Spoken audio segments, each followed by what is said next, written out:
and businesses booming in key industries like aerospace and Hollywood. So with filming, we set about inspiring Sacramento to get a film tax credit that is more than tripled, which we just did a press conference last week on the set of American Horror Story Hotel. We saw in this first year of the tax credit $1.07 billion of production come back to Los Angeles just in the first year. A record-breaking year, 54%. Many residents and business owners have noticed those changes. Councilman Mitch Englander says. I get overwhelmed because people actually take the time to send thank you letters now, and I get them almost daily. Somebody delivered a really nice bouquet of flowers to our office, a business the other day, saying, because of you, we were able to open on time, and we thought it was going to be another 6 months.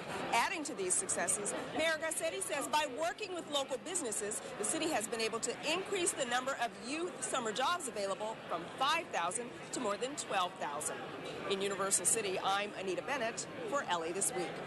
The tech sector has also seen an explosion in growth. According to Mayor Garcetti, LA is now the #1 county for tech jobs in America, even outranking Santa Clara County, the heart of Silicon Valley. Well, Latino businesses are taking center stage on Hispanic Heritage Month as the second annual Hispanic Enterprise Business Summit kicks off. Ana Marcos was there. Raul Morales is one of LA's small business success stories. A Mexican immigrant, he started his business, Taqueria Vista Hermosa, from scratch here at Mercado La Paloma. He cooks authentic Mexican food for his restaurant and his catering service. It's very busy weekend, and Monday to Friday we have a school, delivery, office, USC, plus my customer in my restaurant. Morales now has a new customer, the Hispanic Enterprise Business Summit, which is holding its annual event here. The event was created by the Vermont Slauson Economic Development Corporation, which encourages small businesses. We also provide affordable housing. We do business development training. We develop shopping centers, and we offer space for small businesses to grow. The Hispanic community is one of the largest growing communities in Los Angeles, particularly in the business community. The city of LA is a multi-billion-dollar economic engine, and only a small portion of that is going to local businesses. This place, Mercado La Paloma, is an example of a successful Hispanic business model. About a dozen businesses, restaurants, arts and craft stores, even a seamstress do brisk business here, especially during breakfast and lunch. Meanwhile, the Hispanic Business Summit continues in one of the rooms here, providing entrepreneurs with access to financing, business planning, and more. A big focus right now for the administration is on exporting, because the reality is that 95% of the world's customers live outside of the United States, but only 1% of U.S. businesses are exporting. So we want to make sure that more of our businesses are exporting. It's great for our economy, number one. Number two, Latino business owners have a wonderful advantage in that they have their feet in both cultures. Right now, I got a manufacturer in Mexico. This manufacturer is for artisans. Arts and crafts? Art and crafts. I think so. For good business, I sell cheap. You buy cheap for me. Other tips: draw up a business plan and assemble a team that includes a mentor, a lawyer, an accountant, and a banker who gets your business. A plan and some capital balanced with sound business practices just might turn that dream into an American success story. I'm Ana Marcos for LA This Week. The Small Business Administration offers free advice and counseling on starting your own business. Visit them at sba.gov. Well, affordable housing and other programs could see a boost thanks to a $1 billion donation. As Gil Reyes reports, the grant coincides with a new study about community involvement. One of the nation's most powerful charities promises to give in a big way. We want to connect. We want to be part of something bigger. The California Community Foundation promises to donate $1 billion to the city and county of Los Angeles. The payments to be spread out over 10 years. That's funding for early childhood education, health clinics, low-income housing, and the arts. That billion-dollar announcement made here at LA's Huffington Center, where the California Community Foundation released the results of an eye-opening study. It said that 49% of poll respondents here in LA County would like to contribute more to their community, but simply don't have the time. And we're not talking monetary donations, but the cost-free giving of oneself through volunteering. The poll suggests nearly half of those polled want to volunteer but can't because they're simply too swamped. The poll is sponsored by the California Community Foundation, the LA Times, and USC. The sad confirmation of what I've already seen through my work, which is that because of traffic, because of so many commitments that people have, they would rather participate in online activism than actually going out and helping people or working with people. The poll also found that most LA County residents don't trust local government, part of the reason why they're not participating in local elections. But LA Mayor Eric Garcetti cites another recent study conducted by Loyola Marymount University that looks at the way people feel about city and county services, and that rose 15% this past year to a majority almost now of Angelenos who feel good about their government, which is, a pretty unique thing. We are still optimists. The whole notion is to demystify government. People just don't know what the hell is going on with these governmental structures. If we make them more clear, people will participate. And possibly give more of what they can. In South LA, Gil Reyes for LA This Week. Nearly 40% of respondents also say they would like to participate in more local government, but don't know how to get involved. While there's a new homeless encampment growing on South LA streets, Councilmember Kern Price is reaching out to those homeless residents through Homeless Connect Day. Anna Marcos takes us there. Homeless Connect Day in South LA has some people dancing in the street. And why not? People are lining up for the free haircuts, health screenings, dental exams, the cell phone service, housing services, and more. It feels better, good, This is just a labor of love. What it does is gives them a better outlook on themselves. It was just one more step in the direction of, making them whole again and having them, be permanently housed and not looked at as, a piece of the property on the sidewalk. Often it's the little things that matter, whether it's a nice haircut, some soap, conditioner, or deodorant. But this is also about the big things, like supportive housing, counseling, and HIV testing. So I'm going to be conducting the test, and it's going to take 20 minutes to get you the results, okay? Okay. Councilmember Kern Price and the Homeless Outreach Program in South LA have organized the event as they see a new tent city sprouting up here. There are almost 2,500 homeless people in this part of South LA, more than in any area except Skid Row. I've been homeless for since February, and I've been staying different places with my daughter, sleeping in my truck. Someone's like me. I'm homeless. I have my badge. I'm a veteran. I have my badge. I'm trying to get replaced, and it's just been a runaround. And that's, and it's not, and it shouldn't be like that. Those are the individuals we're trying to reach out to, especially. Unfortunately, it's not just here in the 9th District, not just in South LA. It's a citywide disaster that we're attempting to deal with. Meanwhile, Giovanni, fresh from his hair salon session, has scored some new clothes. Pants and shoes and socks. Why yellow shoes? That's all they got, First thing is thank you, America. I'm from India, and I got a purple shoe. And I'm so happy to get a purple shoe because purple is the color of peacock, and our peacock is our national bird. So I'm so happy. For some, that's reason enough to celebrate. I'm Anna Marcos for LA This Week.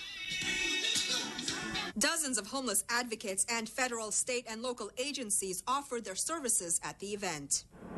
Well, he's one of the newest members on the LA City Council, and now Marqueece Harris Dawson is celebrating his first 100 days in office. Anita Bennett fills us in on what he's accomplished so far. With a little mariachi music and a lot of excited residents, City Councilman Marqueece Harris Dawson kicked off a community celebration marking his first 100 days in office. In 100 days, 107 alleys cleaned up completely. We've got some of them on the boards.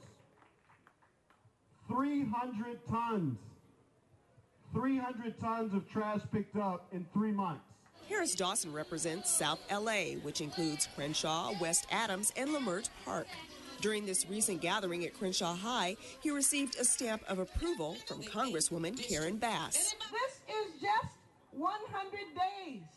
I can't wait until we celebrate his first year in office and his first term in office, and I feel very confident that we are going to see the quality of life in the 8th District improve dramatically with Councilman Marquise Harris Dawson. And he was praised by Council President Herb Wesson for bringing a sense of camaraderie to City Hall. This is the first time that the council members south of the 10 freeway get along. We love each other. We work together. We recognize that the things that you want, need, and expect, that we have to work together to ensure that you get them. Harris Dawson's office has also launched a 311 campaign. It's meant to encourage residents to report problems like graffiti, and the community has responded. Every month we've been in office, we've increased our calls by 2,000 or more every single month, so give yourselves a big round of applause. Whatever he chooses to work on next, the councilman has already proven he wants to make city government more people-friendly for all residents. I'm Anita Bennett for LA This Week. Councilman Harris Dawson also listened to ideas from residents on how to rebuild South Los Angeles. While firefighters rush to save students when an earthquake strikes a local school for the deaf. But it's only a drill, part of the Great Shakeout. As Gil Reyes reports, the hope is practice makes perfect. These kids practice a drill that could save lives during a major quake. The catchphrase, drop, cover, and hold, reminds them to drop to the ground, take cover under a desk, and hold on till the shaking stops. The practicing part of it, it might seem silly because we haven't had a major earthquake in so long, but if you don't practice, your instincts will take over when we do have an earthquake. And the instinct is to run, and that's the worst thing you can do. People are injured or killed running into or out of buildings. Over here. The group MySafe LA teams up with the LA City Fire Department for this earthquake drill at Marlton School for the Deaf and Hard of Hearing. Adding to the challenge of rescuing kids with special needs, first responders worked under what's called a degraded mode, or limited resources. A skeleton crew is forced to respond quickly to problems throughout the entire campus. Hey, can you hear me? Some rooms there was a fire, some rooms kids are trapped. So an overall thing was just what would happen if there was a large earthquake. It's all part of the Great Shakeout. Millions practicing similar drills in classrooms worldwide. Here at Marlton, students get to put on horror makeup and play it up for the cameras. Firefighters escort the injured to the school's field where one child is lost. Red, if someone's missing, get in the line for me, get in the line. Better that mistakes happen now than during an actual emergency. Are there lessons learned? Absolutely. Things we could do better next time? Absolutely. But overall, your Los Angeles Fire Department is completely prepared to handle even the most significant earthquake in the city. In the Crenshaw District, Gil Reyes for LA This Week. Similar shakeouts took place in several U.S. states this year, also in Canada, Italy, and Japan. While this is the mother of all beach cleanups, once a year, people from around the world get to work tidying up our trashed beaches on Coastal Cleanup Day. Anna Marcos takes a look. About a dozen or so volunteers are spending a sunny afternoon cleaning up what they love, our precious beaches. But the dozen volunteers are not alone. They are joined by 10,000 earth lovers all over California and more than 500,000 volunteers around the world for Coastal Cleanup Day. I think the beach should be clean so people can come to the beach happy and not having to worry about their environment. When you see someone cleaning up the beach, even though you're not cleaning up, it makes you think about your actions. Heal the Bay is hosting 50 of the cleanup sites in the LA area, this one in Venice Beach. So what are the litter pickers finding most? Cigarette butts. lots and lots of plastic. Studies show that cigarette butts are indeed the litter most often found on beaches. But let's not leave out plastics. Plastics make up as much as 80% of the debris found floating in the ocean. We were able to highlight and identify some problem plastics, namely plastic bags and styrofoam and cigarette butts. And what we did with that information that all these volunteers collected was we put some legislation and some regulations in place. Today, the earth and our oceans are left a little happier as volunteers at beaches around the world clean up the trash others have left behind. Throw your hands up in the air like you just don't care. Now, do it. I'm Anna Marcos for LA This Week. Heal the Bay, by the way, also holds local beach cleanups each month. While preserving a natural habitat in a popular Hollywood neighborhood, a multi-million-dollar investment that aims to connect LA communities, and paying tribute to the Korean American culture. All these stories and more in City Beat.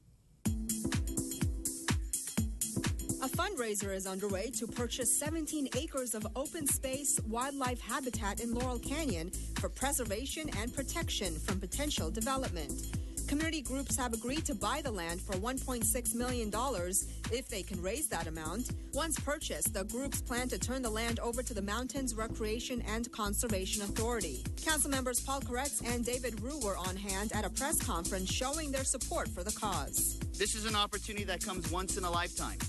An opportunity to permanently preserve green space, protect the fundamental importance of wildlife habitats, and secure the future of our residential neighborhoods.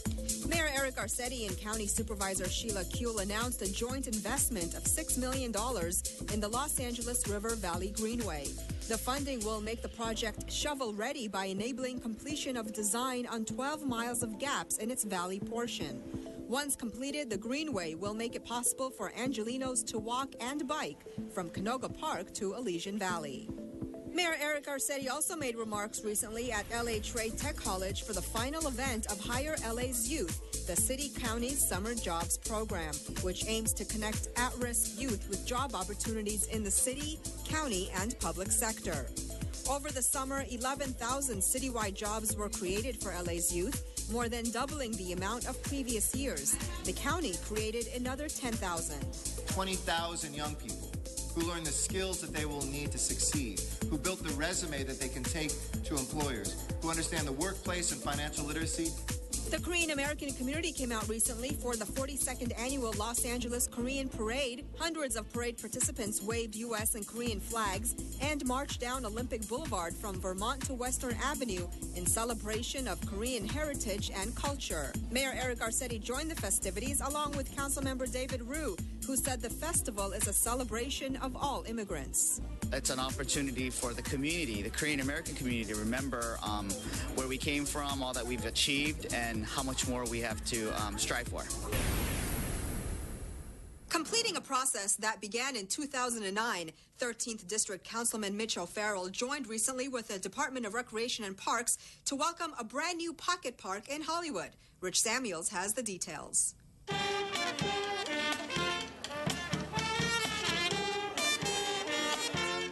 It's a grand celebration in what was once one of the most park-poor places in the city.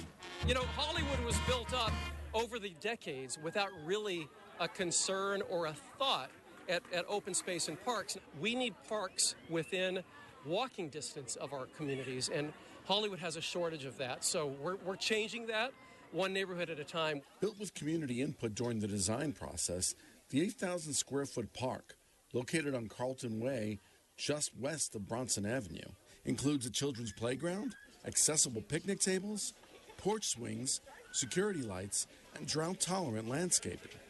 Fitness stations are also part of the mix, offering something for parkgoers of all ages. Thanks to the city and partners including the Trust for Public Land, what used to be a vacant lot is now a community centerpiece. Trust for Public Land believes that everybody should be within a 10-minute walk of a park or open space, and Hollywood is one of the densest areas, and there were no parks in this area. No parks, that is, until now. This is Rich Samuels for LA This Week. Carlton Way Park is the 32nd new park to open in the city of Los Angeles as part of the 50 Parks initiative. Well, a Halloween experience that puts you to the ultimate test. Day of the Dead celebrations continue, and a rain shower that won't get you wet. All this in this week's Things to Do.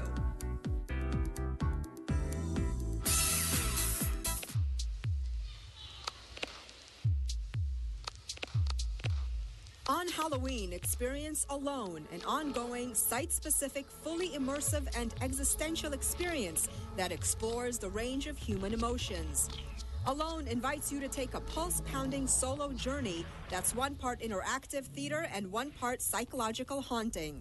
Set off on a terrifying 30-minute walkthrough experience that you must complete entirely on your own, with no friend to cling to and only a flashlight to keep you from total darkness. It's only you, in the dark, alone. Presenting itself in a variety of configurations, Alone explores the complex folds of the human psyche. Check it out on November 1st at 1141 Seward Street. For tickets, visit thealoneexperience.com. Boyle Heights Self-Help Graphics and Art has presented this Day of the Dead celebration for over 4 decades. The event begins at Mariachi Plaza, where a handful of theater groups lead an animated procession to Felicitas and Gonzalo Mendez High School, where you'll find local food and craft vendors. The event begins at 3 p.m. on Sunday, November 1st. For more, visit selfhelpgraphics.com. And it's raining, but you won't get wet. Random International's Rain Room is an immersive environment of perpetually falling water that pauses wherever a human body is detected. The installation offers visitors an opportunity to experience what is seemingly impossible, the ability to control rain. Rain Room presents a respite from everyday life and an opportunity for sensory reflection within a responsive relationship. Random International is a collaborative studio that uses science and technology to create experiences that aim to question and challenge the human experience with a machine-led world, engaging viewers through explorations of behavior and natural phenomena. Rain Room opens at LACMA on Sunday, November 1st on the ground floor of the Broad Contemporary Building. For more, visit lacma.org. And that's a look at some things to do. Well, that's going to do it for this edition. I'm Yana Kay, and from all of us here at LA This Week, thanks for joining us. A reminder that you can catch us online at lacityview.org. You can also follow and like us on Facebook. We'll see you back here next week for more of LA This Week.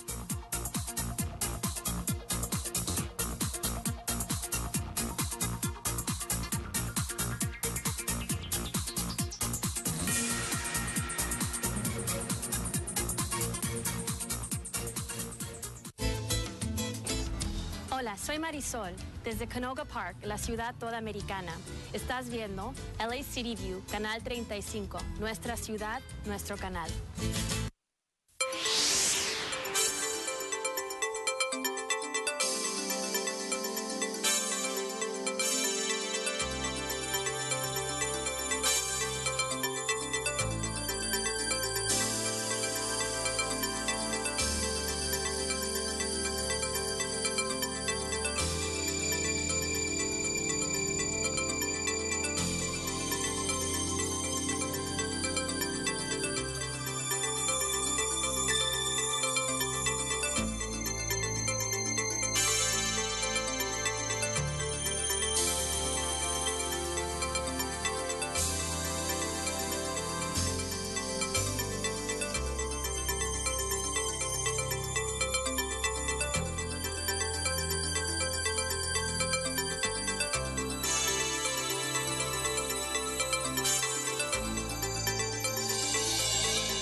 Good morning. Good morning. I want to welcome you to your Los Angeles City Council. This council meets every Tuesday, Wednesday, and Friday at 10 a.m. Madam Clerk, we do have a quorum. Could you please call the roll so we can get started? Blumenfield, Bonin, Buscaina, Cedillo, Englander, Fuentes, Heristasen, Weezer, Koretz, Krikorian, Martinez, O'Farrell, Price, Rue, Wesson. 11 members present and a quorum, Mr. Okay, first order of business. Approval of the minutes. Weezer moves, Krikorian seconds. Commendatory resolutions for approval. Fuentes moves, Buscaino seconds. That brings us where? Or can we go to the agenda? Why don't we run through the agenda now? And, Mr. President, there's a request to continue item 15 to November 10th. And the Department of Building and Safety recommends that item 1D be received and filed inasmuch as the lien has been paid. Item 1L be received and filed inasmuch as the lien was rescinded by the department inspector. And item 1O be received and filed inasmuch as the property has been determined to be an owner-occupied single-family dwelling exempted from lien procedures. Okay, so without objection, that'll be the order. Do we have cards on the next item? Item 1 is an item noticed for public hearing, and there are cards. Okay, let's move on. Items 2 through 18 are items for which public hearings have been held. Committee reports for items 2, 16, and 17 have been submitted and circulated for council consideration. Okay. We're going to hold item 3 and 18. Any requests to speak on the other items, members? I do not see any. Madam Clerk, please open the roll. Close the roll, tabulate the vote. 11 ayes. Next section, please. And, Mr. President, the ordinance on item number 2 will be held over for 1 week unless reconsidered with 12 members present. Okay, maybe we'll get lucky today, and when we get 12, let me know and we'll vote on it. Okay, continue.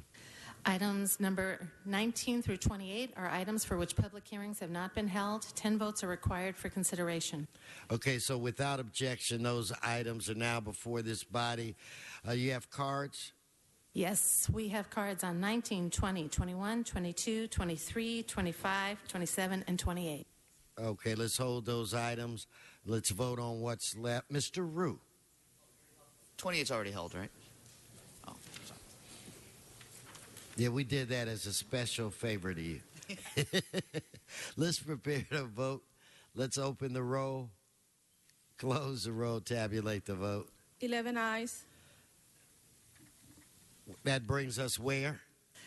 Mr. President, that takes council back to presentations, items called special or public comment, and items not on council's agenda. Okay. Ms. Martinez, would you like to... Okay, then Mr.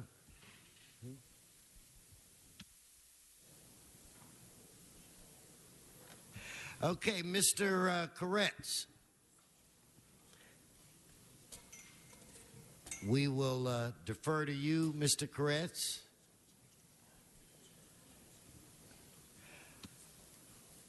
Mr. O'Farrell? I'd like to call items 2 and 26 forthwith. Okay, without objection. Do you hear that? 2 and 20 what? 6. 26. Forthwith. Mr. Koretz, floor is yours. Well, thank you, Mr. President, and happy Halloween, everyone. In the spirit of the occasion, we have an outstanding treat for you in that we're honoring one of the most Halloween-y films ever. And so to quote from it, I would like, if I may, to take you on a strange journey.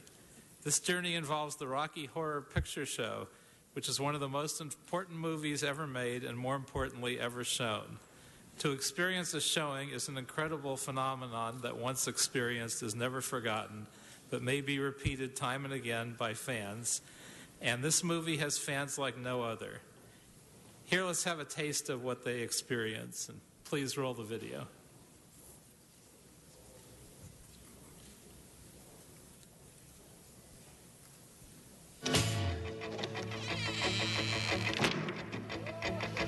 It's astounding. Time is fleeting. Madness takes its toll. But listen closely. Not for very much longer.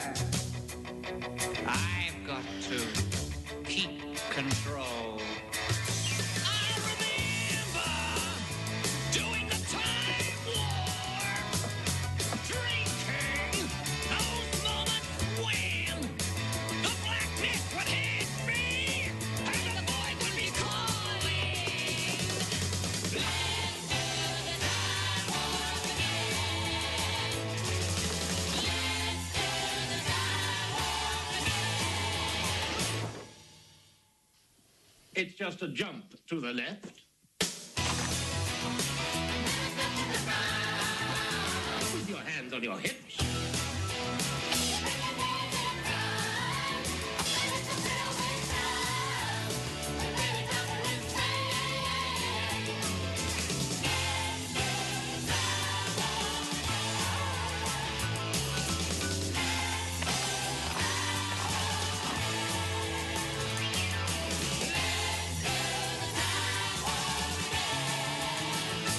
Jump to the left.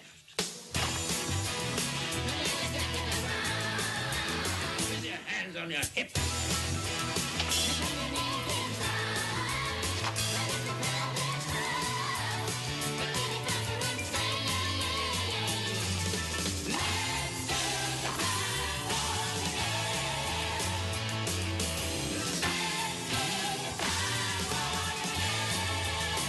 It's just a jump to the left.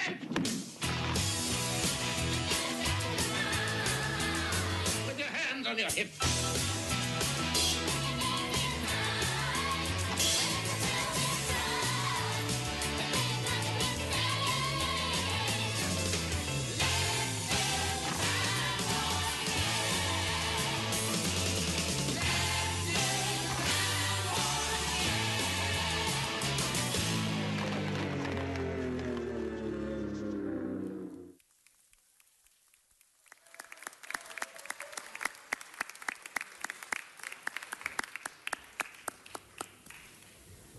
Mr. Koretz, I believe that's a first.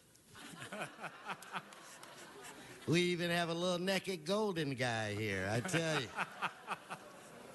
Well, let's hear it again for the Rocky Horror Picture Show Shadow Cast, known as Sins of the Flesh.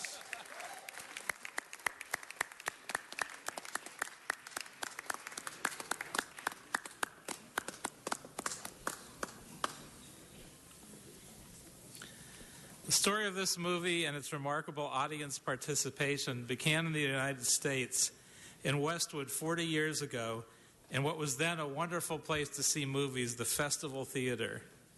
And on a tremendous night 4 decades ago, one of the most special movies ever was premiered there, the Rocky Horror Picture Show. And so we're here to celebrate their 40th anniversary.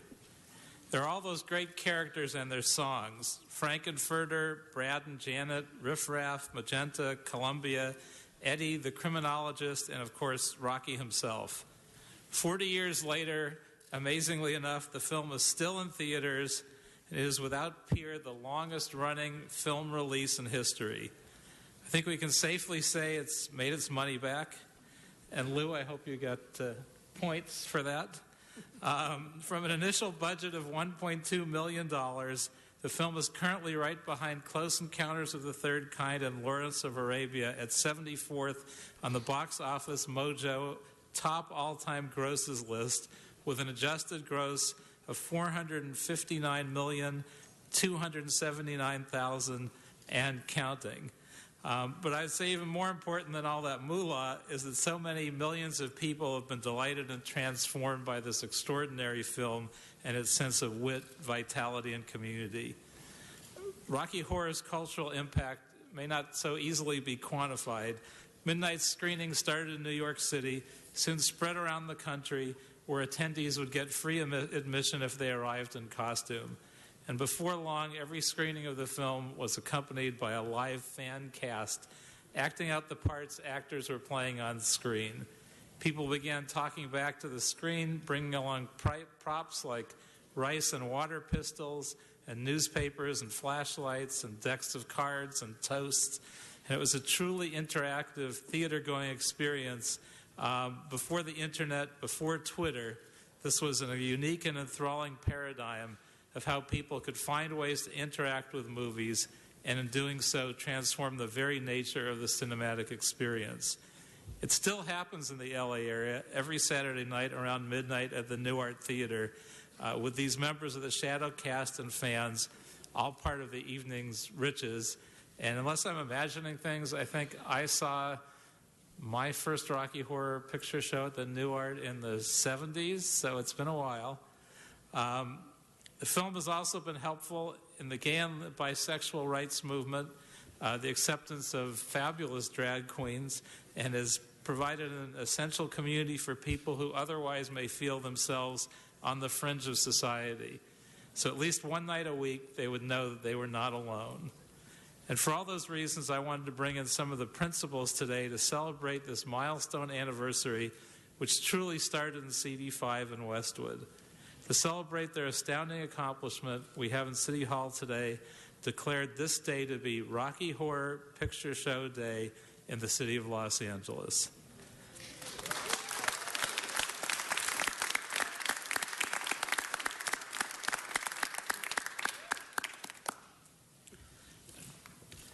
And I'd like to invite a couple of our special guests to speak. First of all, the amazing Lou Adler, who I first met in West Hollywood because he also owns the famous Roxy Theater. And he has a legendary and amazing career in music and film, and he produced this film and made it all possible.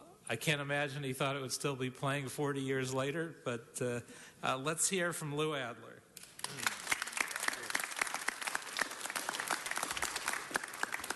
Thank you, Councilman, and the rest of the councilmen and council ladies, yes, for having us. I grew up in Boyle Heights, not too far from here. And if someone would have told me that I was going to the City Hall in the morning, I would have been more scared than excited. Also, if someone had said to me right after we finished the film, do you think you'd be celebrating this 2 years from now, 5 years from now, 40? I would have said absolutely. Absolutely not. I had no idea that this could possibly happen. But one of the main reasons it happened, and I'll tell you a quick story. When I was, I had a son that was growing up in London, and I got a call and said, you should come over here and see this play that's causing a lot of press and commotion on Kings Road.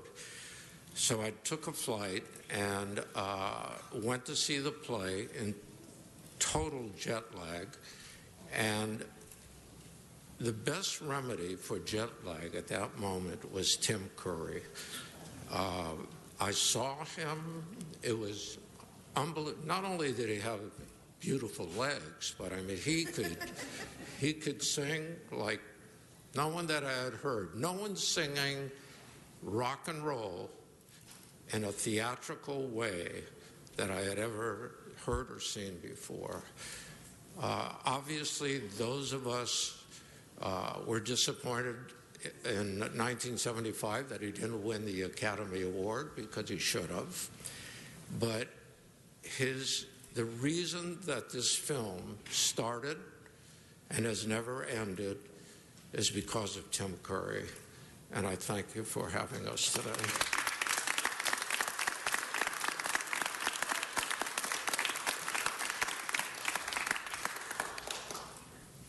And now I'd like to ask the legendary actor and star of this film and so many other things. We all have our favorite Tim Curry roles beyond the Rocky Horror Picture Show, but the legendary Tim Curry. Thank you very much. Thank you, Lou. Thank you, council persons. This is a great honor. What a beautiful building this is.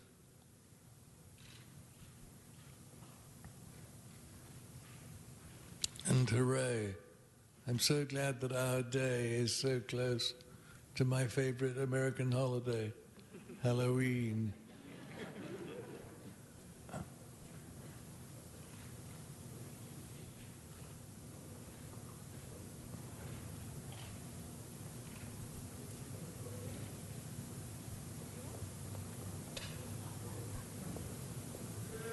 Anything else? Anything else you want to add to? I don't think so. Okay. Just thank you. Thank you. Thank you. Lovely. Thank you. No, thank you. Thank you so very much. And this movie has really become a movie about the incredible fans. And so here to represent the Rocky Horror Picture Show Fan Club is its founder and president, Sal Piro.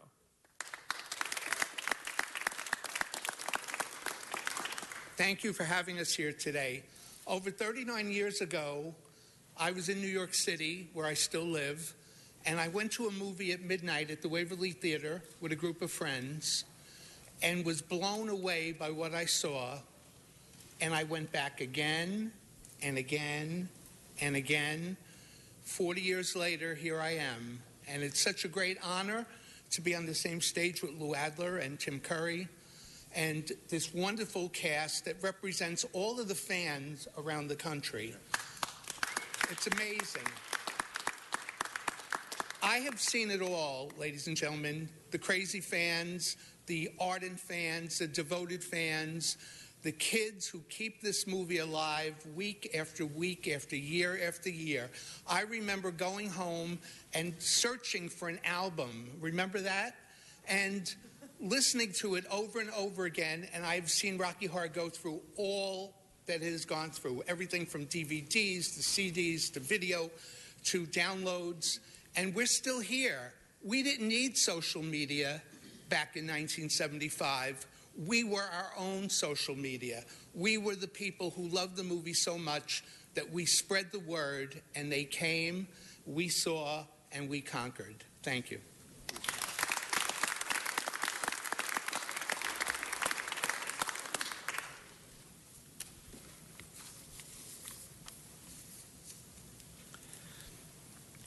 I also want to recognize one more time the Shadow cast. Let's give them another big hand.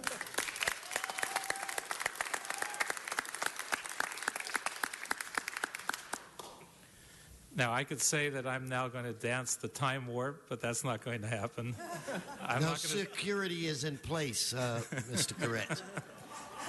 I'm not going to sing anything either, although I do have a Rocky Horror tie, so that's my contribution.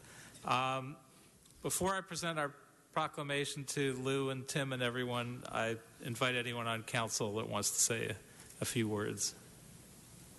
Well, first, just let me say this. We thank you all. To the gentleman from New York, welcome to the greatest city on the planet. And we're sure you're going to have a great time here. But no, really, welcome to L.A. This is it's not so much a show; it's an experience. It's kind of, I can't even describe what it's like. So again, to Tim, we love you and all that you've done over the years. I'm looking at him right now thinking about Congo. I mean, so thank you for all of your phenomenal, workers of arts that you've done. And Lou, just thank you for being Lou. Correct, you did a good job. Okay, we're going to give you extra points for today. Can we give Paul Koretz and all of our other guests the type of round of applause that they truly deserve?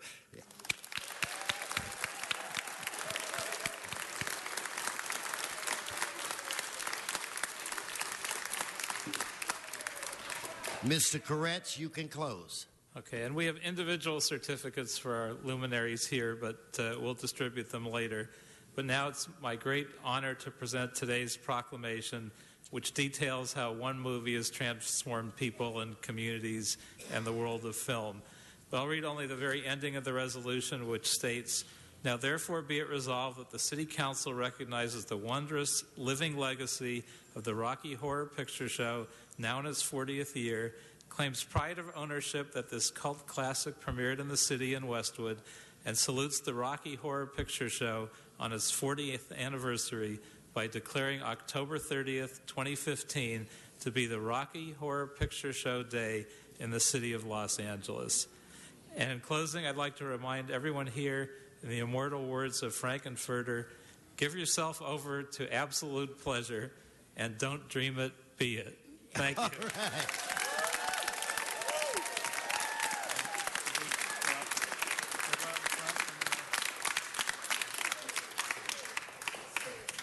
So, why don't you walk with me in front?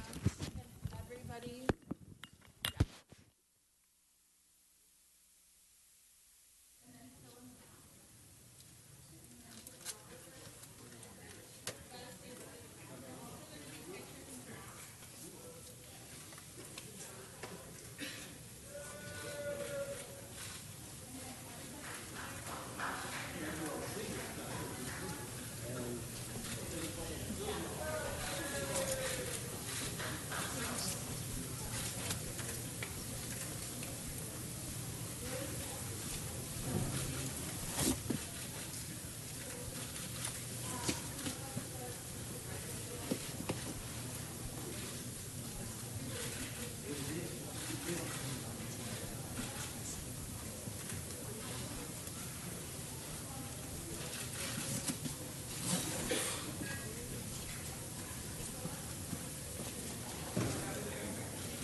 Again, thank you, all of you, and thank you, Mr. Koretz. What a way to start our weekend.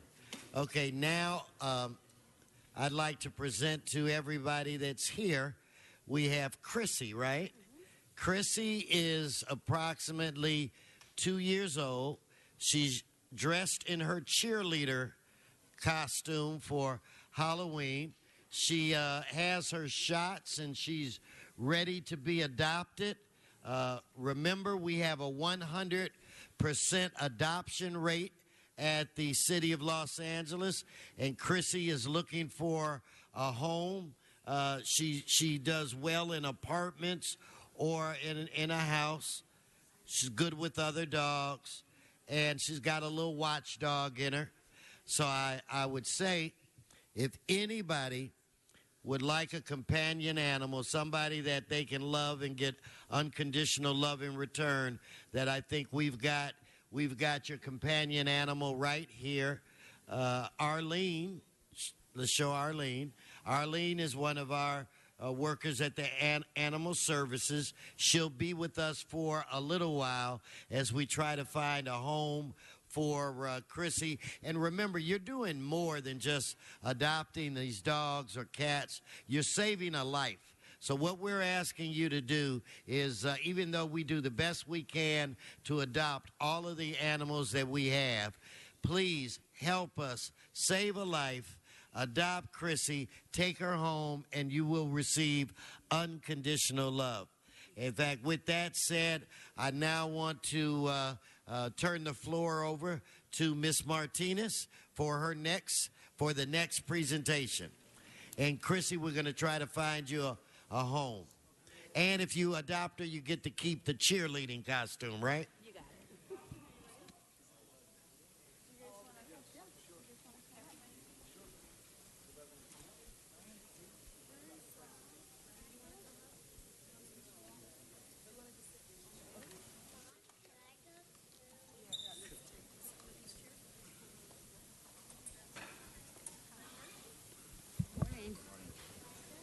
Yes, we're going to go too. Go stand next to Nana. Nana's not back there. Captain Davies, where are you? Oh, there you are. Why don't you stand on this one?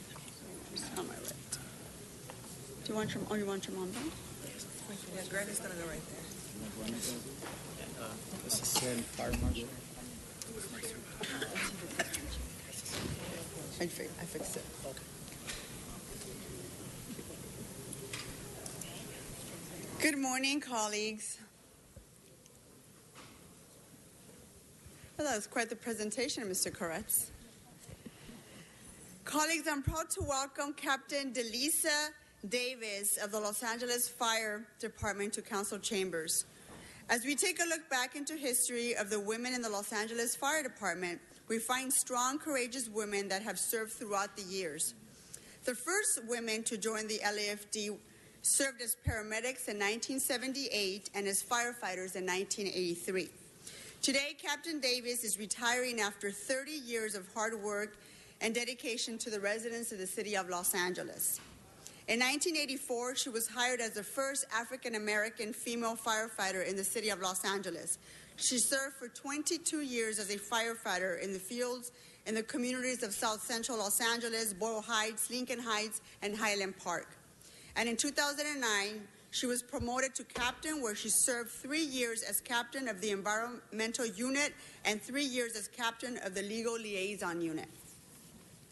So let's give Captain Davis Let's give her a round of applause.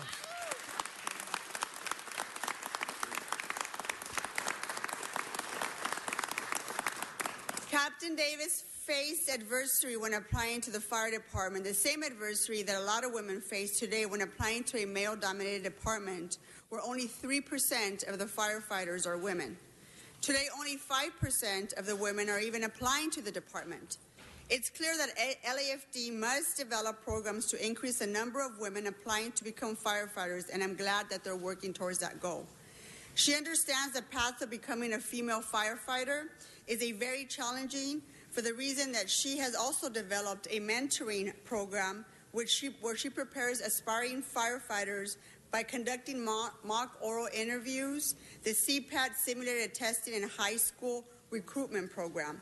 Captain Davies has also served as commissioner on the committee to recruit women in the fire service in order to promote and develop higher recruitment of women. It is important to acknowledge the commitment of the Los Angeles Fire Department to their recruitment of women and to honor the courageous women like Captain Lisa Davis that have opened the doors for more female firefighters. I would like to introduce Assistant Chief Kwame Cooper to say a few words. It's always good to hear from my neighbor. So, Mr. President, members of the City Council, I'd like to make just a few comments on behalf of Chief Terrazas, on behalf of Chief Vidovich, our Fire Marshal, where we were fortunate to have Captain Davies as a member of our staff, where she retired out of the environmental unit. The word trailblazer really means a lot when we think about it in the context of Captain Davies' achievements. She came on the LA City Fire Department when women were not welcome, where the population, where we talk about men, comprised of about 99% of the workforce. And in spite of that, Captain Davies stepped up to be a part of our organization. It would take a long time to really put into context all of what she persevered in spite of the environment, the examples that she set for others as she stayed with the LA City Fire Department and moved up into other critical positions, such as the ones that was outlined by Councilwoman Martinez. The individual standing here with me today, my comments echoes their sentiments. When I think about strength, clearly that's what Captain Davies exemplifies. Working 24 hours a shift, 10 days a month or more, for over 22 years as a firefighter, a very physically demanding occupation, along with all of the other technical stuff that we do. And clearly, she has done a tremendous job of mentoring others, young African-American women who look up to her and have also joined the fire department as a result of her mentoring. She set forth an example of what perseverance looks like. As we think about the spirit of the old Stentorians that created the opportunity for all of us to be members of the fire department and work together in a harmonious environment, Captain Davies played an instrumental role of teaching us what that's about. So all of what she's done, we really haven't seen the results of it yet. And I'm absolutely, truly honored to not only be here speaking, but to witness and be aware of Captain Davies' contributions and her commitment to serve others. It's truly an example for all of us. And on behalf of the fire department, the fire service, and the city of Los Angeles, we want to thank you, Captain Davies. We want to thank your family. And we want to thank your friends for your contribution. Thank you very much. Thank you, Chief. Miss Martinez, I have another member. Would it be okay to have them speak now? Sure, we'll do that before we present her with the resolution. Okay, sure. Mr. Price. Thank you, Mr. President. I just want to thank Councilwoman Martinez for bringing this wonderful presentation to us. Captain Davies, we're so proud of you, of the contribution that you've made, serving not only the department, the city of Los Angeles, but the department and our community. You know, you've been a real fixture in South LA. And appreciate the role model that you've become, not just for other African American women, but for all. You've demonstrated that hard work, perseverance, skill, dedication means a lot. And so we just thank you for your service to our city. Thank you for your service to our community. We know that, and we join your family. We're very proud of you, of your achievements, and we know that retirement will mean an opportunity for you to share even more time with those that you love. So congratulations again, and we're very proud of your achievements. Thank you. And Miss Martinez, for you, I just want to say thank you. What Miss Martinez has done a wonderful job is she helps us remember the contributions of women, not just those that work in the city of Los Angeles, but in every field. So where it relates to carrying that mantle, you do one hell of a job, and I personally appreciate you, and I'm sure the other members do as well. Thank you for breaking a ceiling, Captain Davies. Thank you for the work that you've done. And you've done it with style. You've done it with class. You know, I hear a lot of things. I've never heard anything negative where it relates to you. You're up there with two of the guys that I respect the most, and Chief Hill and Kwame, my neighbor. And so again, thank you. We're sorry to miss you, but because of you, others will follow your footsteps. The cool thing about being the first of anything is that you know you won't be the last. So again, thank you for all that you've done. Let's give her another round of applause. Miss Martinez, a round of applause. And our fire department, a round of applause. So, Captain Davis, on behalf of the LA City Council, we want to present to you this resolution for your decades of service and dedication to the residents of the city of Los Angeles. Thank you very much.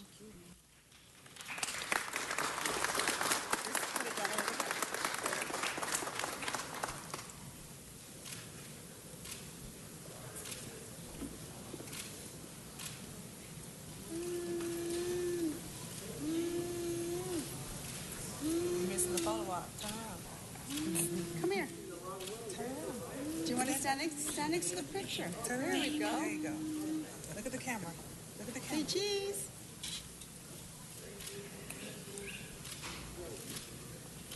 Did you want to say a few words? Not really. Thank you very much. No, thank you all. Thank you very much.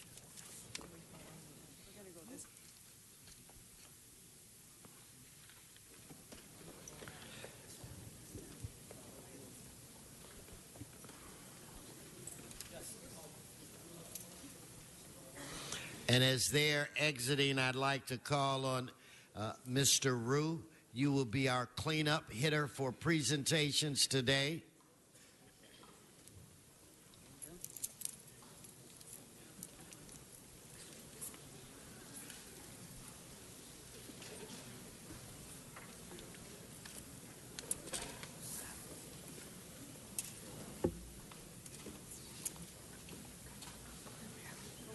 Councilman Corrin is going to join us as well.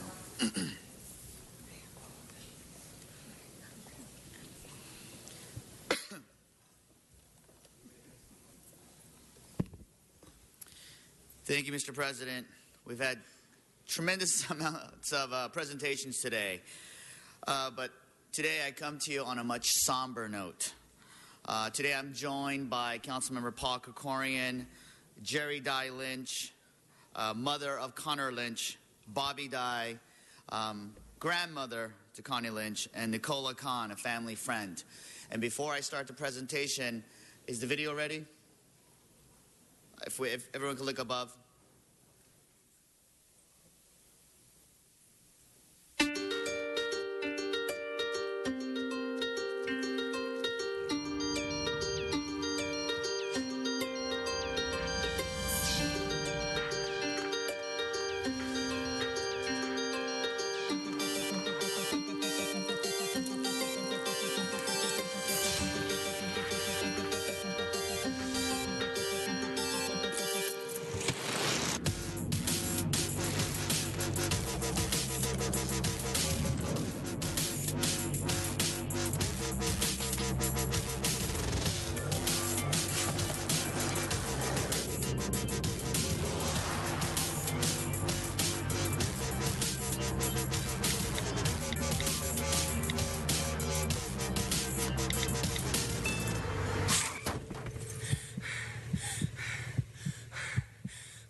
Nearly 3,000 young people lose their lives a year due to motor vehicle crashes, and nearly 250,000 others between the ages of 16 and 19 were treated in emergency departments for injuries suffered in motor vehicle crashes last year. Distractions such as texting or interacting with passengers plays a key role in roughly 58% of crashes involving drivers between the ages of 16 and 19. In 2010, while practicing with his Notre Dame cross-country track team, Connor Lynch was fatally struck by an 18-year-old hit-and-run driver during National Teen Driver Safety Week. The Connor Lynch Foundation was established to raise awareness for teen safe driving and promote the well-being of runners, pedestrians, cyclists, and young drivers alike. This past Sunday, the Connor Lynch Foundation held the 5th annual Run Walk, which attracted hundreds of participants from around Los Angeles. But more importantly, it generated national and local awareness for safe driving practices and National Teen Driver Safety Week. No neighborhood, no school, and no parent should ever have to bury their child. I want to commend the Connor Lynch Foundation for their hard work, but they can't do it alone. We all need to join in, and it starts with us. It starts with you. It starts with me. That text could wait. That email could wait. We have to set an example for our families, for our staff, to let them know no matter how busy we are, that it could wait. You could wait 30 minutes till you get to your destination to respond to that text or email. But lastly, I want to especially thank and recognize Jerry Dye Lynch, Connor's mother, who is here today. We are also thankful that you continue to lead the way in making our streets safer for every child in every neighborhood across our city.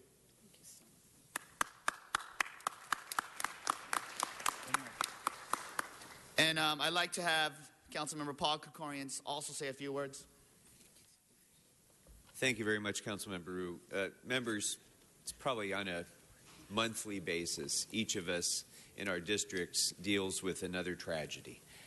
Tragedy of a young person or sometimes a not so young person who's trying to just walk down the street, ride their bicycle down the street, cross the street, and a horrendous tragedy occurs. And it's very easy for us to get numbed by the statistics and by the repetition of it.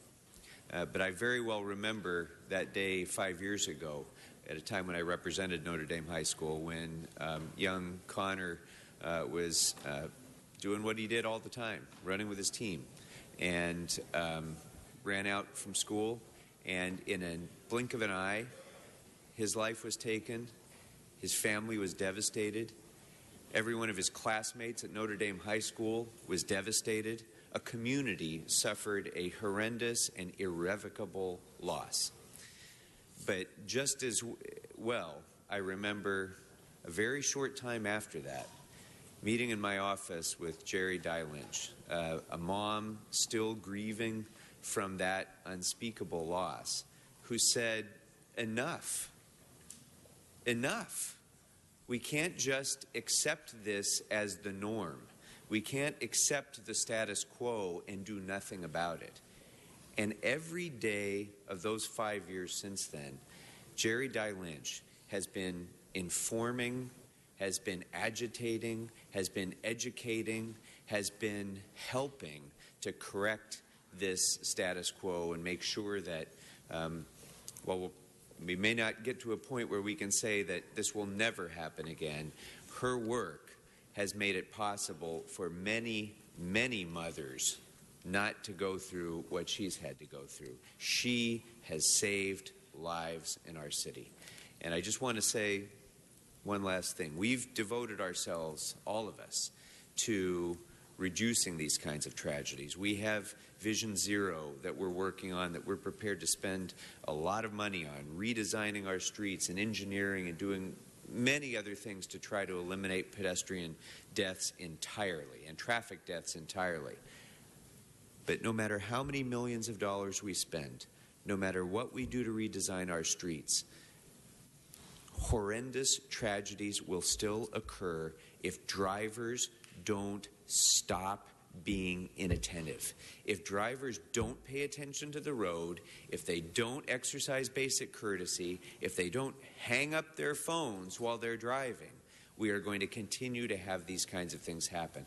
But Jerry Dye Lynch and the Connor Lynch Foundation have devoted themselves to ensuring that they teach people this is no longer acceptable. Just like drunk driving is no longer something that people joke about, they take it seriously. In the same way, people are starting to take distracted driving seriously, in large measure to the extraordinary work of Jerry Dye Lynch and the Connor Lynch Foundation. And for that, we're all grateful to her. So I'd like to bring up Jerry Dye Lynch. Thank you. Please come forward. Thank you very much. Thank you, Mr. President and council members, specifically Council Member Krikorian and Rue. You've said it all so eloquently. All I can say is that I'm here to represent just one person, one family that was killed. 11 children die every day due to distracted driving. And I'm sad when I hear the story and, of course, to be here, but I'm also tired because I need your help. It's a big problem. We know that. It's no surprise. And we really need to do a lot more, or we will continue to be the hit-and-run capital of the nation. And with our great city, with so many things that we're doing, we have so much to look forward to. It was such an honor to be here today and receive this recognition.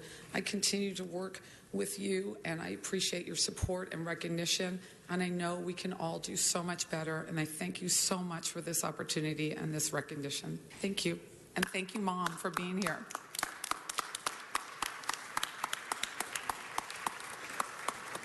You know, Miss Lynch, if I may, you're a perfect example of a very courageous woman, and so many of us can feel your pain. That it's obvious that you're feeling, and I do think maybe Mr. Rue can lead us with Paul's help on some kind of city council campaign to truly.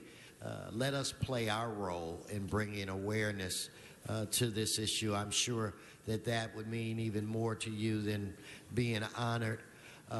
As a parent, who what a lot of people here don't know, that in my first year as a councilman, I received a phone call that there was a hit-and-run accident, and my son was involved, and the wife and I panicked. But he just flipped over the car and wound up with a very small cut, and he's sitting beside me today. I do not know where I would, I really don't even know where I would, what I would have been doing. So I just have the highest respect for you. And Mr. Rue, I will join you in anything that you want to do to help bring awareness to this cause. So we are there with you.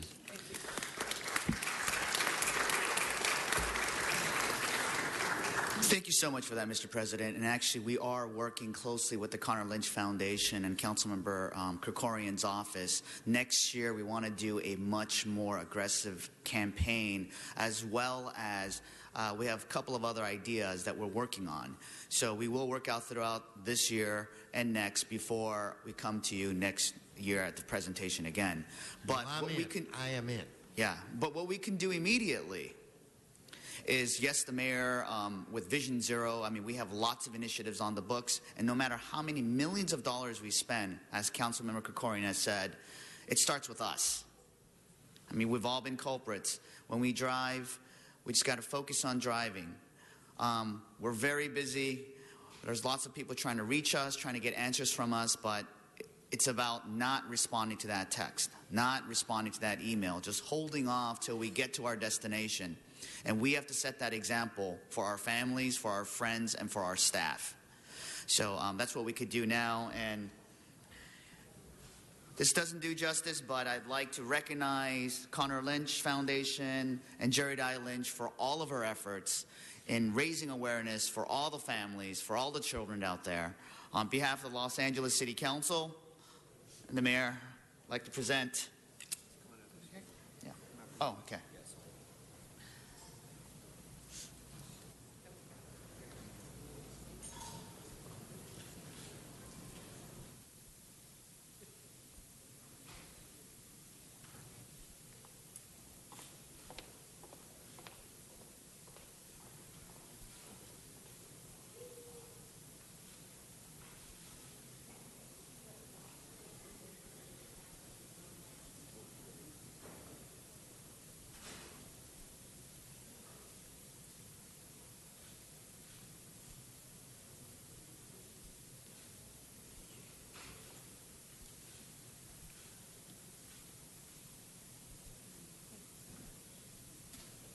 Thank you, Mr. President. Oh, thank you. Thank you very much. Mr. Fuentes. I wanted to acknowledge we've got very important visitors here from the community of Jiquilpan, Michoacán. We're joined by el presidente municipal, José Clemente Covarrubias, and various commissioners. Se ponen de pie, por favor. Gracias. Bienvenidos a Los Ángeles. Jiquilpan, Michoacán, Mr. President, has the distinction of being the birthplace of two presidents of the Republic, Anastasio Bustamante and a very popular president, Lázaro Cárdenas. They also enjoy a sister city relationship with Indio and Palmdale, and they also happen to be from the home state from where the Fuentes brood comes from Michoacán. So, bienvenidos, señores y damas. Bienvenidos a Los Ángeles. Gracias.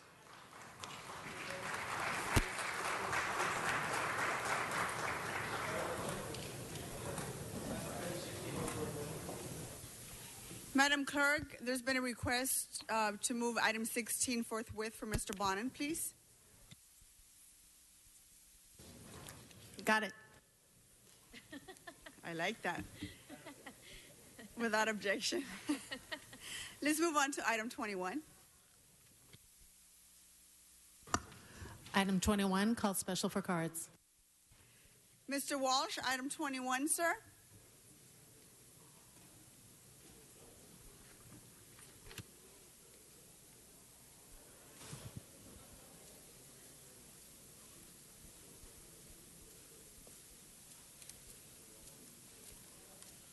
Good morning, Mr. Walsh. Good morning.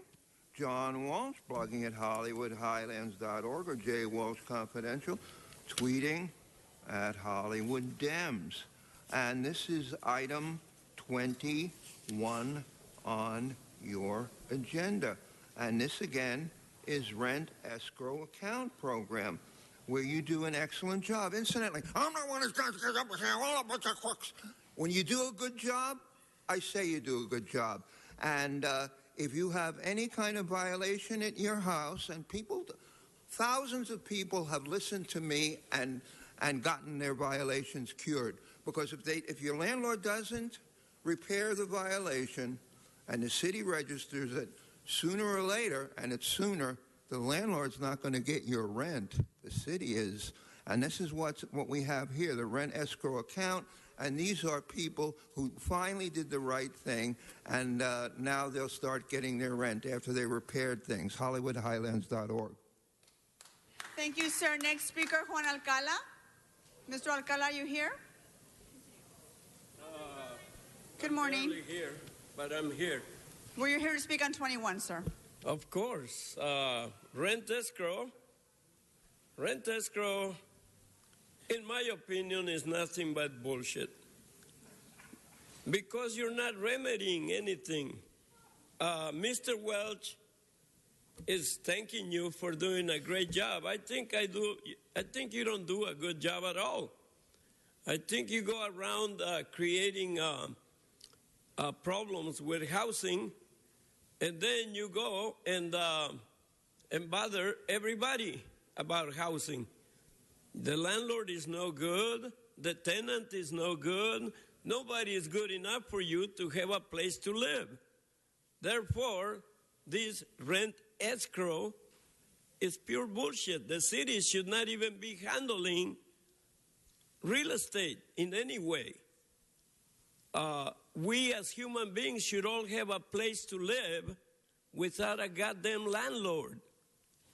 And until we understand that, there's no way to end all these money-making ideas that you have for your city council, for your temple of doom. This is what this is, a temple of doom. Because all you do is recruit money from everybody to try and run the city, a city full of holes, a city full of bullshit, a city full of trash, a city full of homeless people. Yes, it is. Bring it back to item 21. It all comes from this. It all comes from the real estate bullshit system that we have. That's where it all comes from. Why don't you go to the source of what's happening? Thank you, Mr. Alcala. You're not speaking on the subject. Thank you, sir. There are no more cards on item 21. Madam Clerk, open the roll, close the roll, and tabulate the vote. 12 ayes. Item passes. Let's move on to item 23. Item 23, called special for cards. Mr. Walsh on item 23, sir.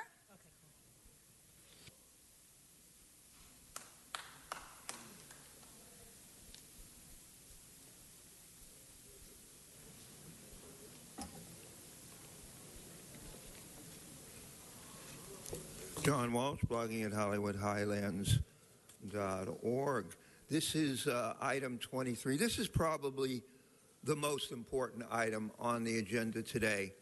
I want you people to realize that if you live within 1,000 feet of a cell tower, and make sure they keep them out of white neighborhoods. If your skin is white, you don't have to worry about this. If your skin's not white, you will. They're very careful on keeping these cell towers away from where my ancestors come from. This is reactivate the cell tower, which has expired already. They're not interested in regulating cell towers. The cell towers cause brain cancer. That's settled, but the cell tower owners put money in their pockets. And the next time you get, when you get diagnosed for brain cancer, you'll know why. Thank you, sir. There are no more cards on item 23. Let's open the roll, close the roll, and tabulate the vote. 12 ayes. Item passes. Madam Clerk, let's reconsider item 2 now that we have more than 12 members. Let's vote on reconsideration. Open the roll, close the roll, and tabulate the vote. 12 ayes. Okay, the item's now before us, item 2. Let's open the roll, close the roll, and tabulate the vote. 12 ayes. Thank you. Let's move on to item 25. Item 25, called special for cards. Mr. Walsh, item 25.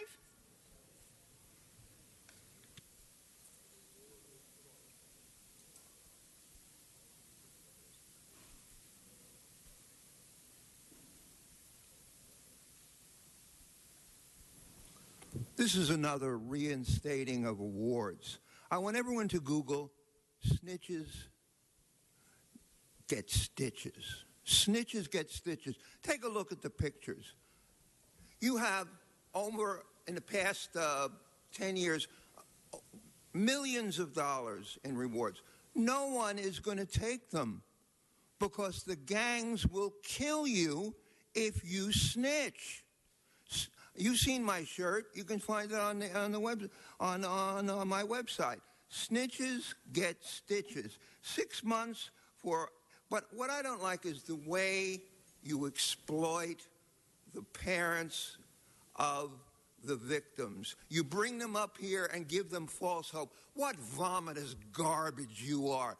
I again say, give me the last 10 rewards that you have paid out, and no one will do it. The blood is on your hands. Thank you, Mr. Walsh. The next speaker is Juan Alcala, item 25.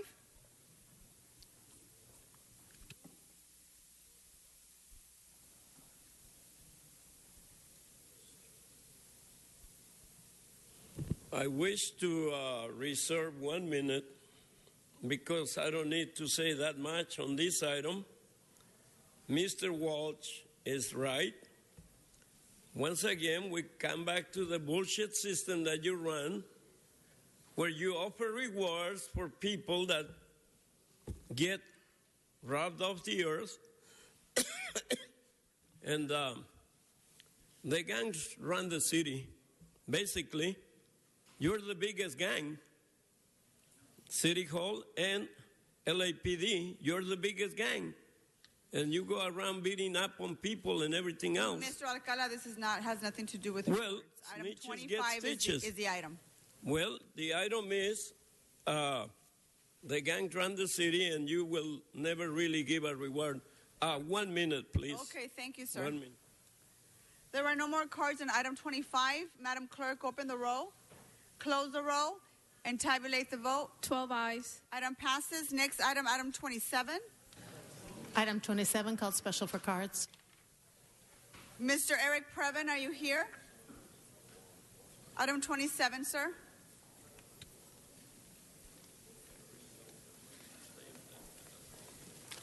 Thank you, Council President Martinez. Item 27 is barely of interest, but you have buried all of the other items in the we've already heard comment section. So I will comment briefly. This is in Council District 10. The great Herb Wesson has approved $6,477, and this is to get 38 traffic signs along Western Avenue in his district. And obviously, the residents support this. One small caveat: these should not be traffic signs that say Herb Wesson.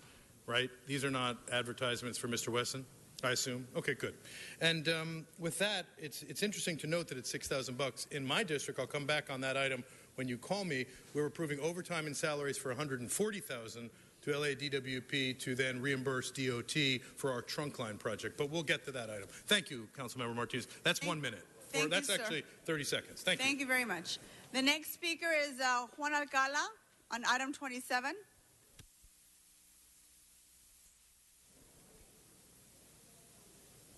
I only wish to speak 1 minute on this. Mr.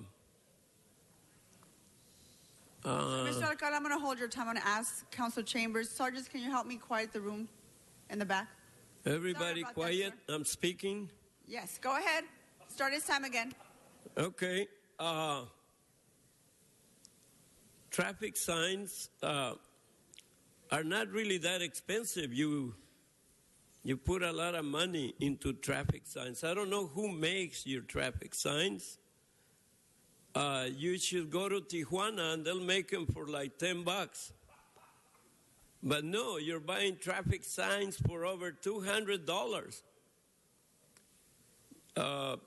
You can probably buy 10 signs for $65 if you haggle enough. Instead of over $200 for a traffic sign, get real. 1 minute. Only 1 minute. Yes, we have it. Thank you very much. There are no more speakers on item 27. Madam Clerk, open the roll, close the roll, and tabulate the vote. 12 ayes. Item passes. Moving on to item 19. Item 19, called special for cards. Mr. Walsh, item 19.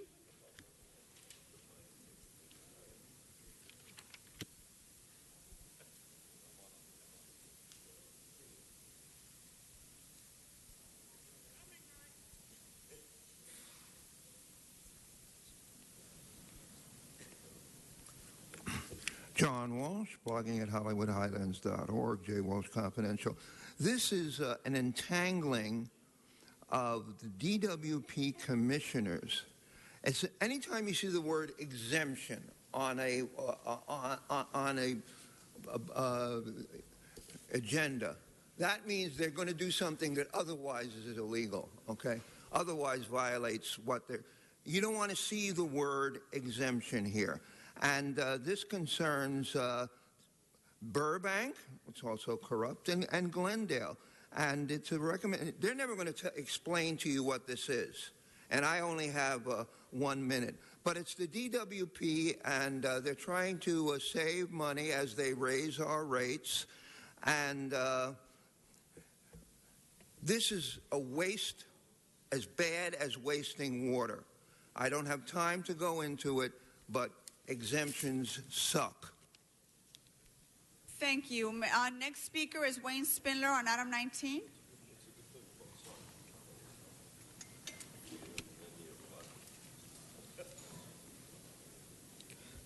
Glendale and Burbank do not do business with criminal organizations.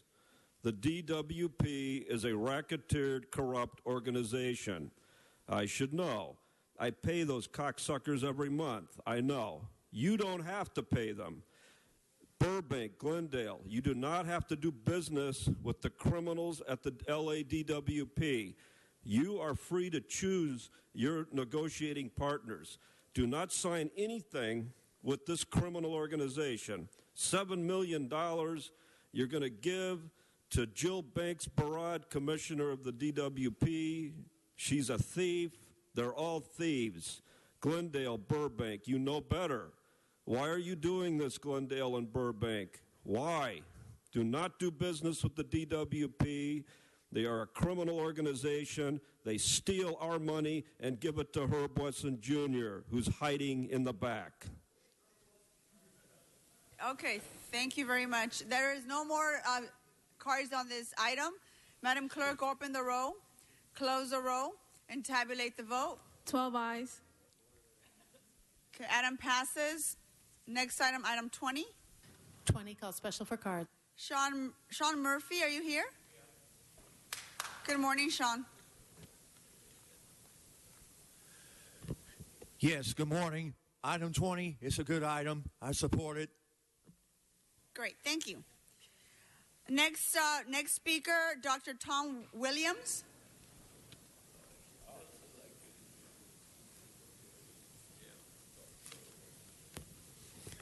Good morning. Real issue.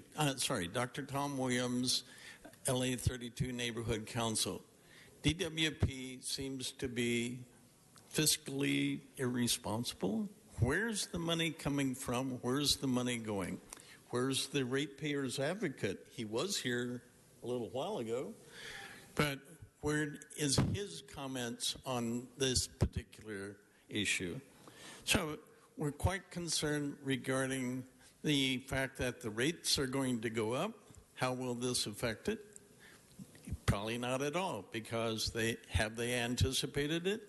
Because they haven't anticipated fiscal responsibility for unfunded mandates, unfunded future liabilities for pensions and medical, and we don't even still get replacement of facilities on a 100-year cycle. I'll retain 1 minute. Thank you, sir. Next speaker, Mr. Walsh.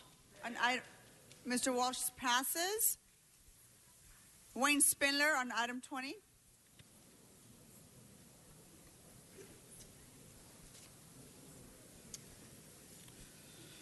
Again, Burbank, City of Glendale, please, what are you doing?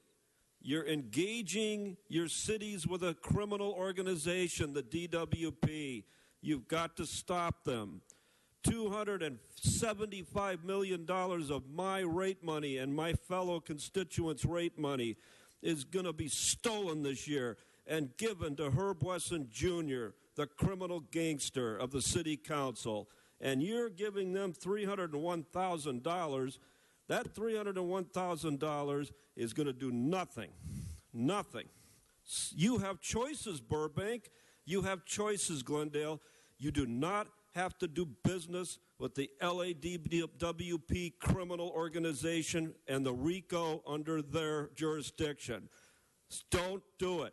Stop. Vote no. Glendale, Burbank, listen to me. Vote no on the DWP. Next speaker, Juan Alcala on item 20.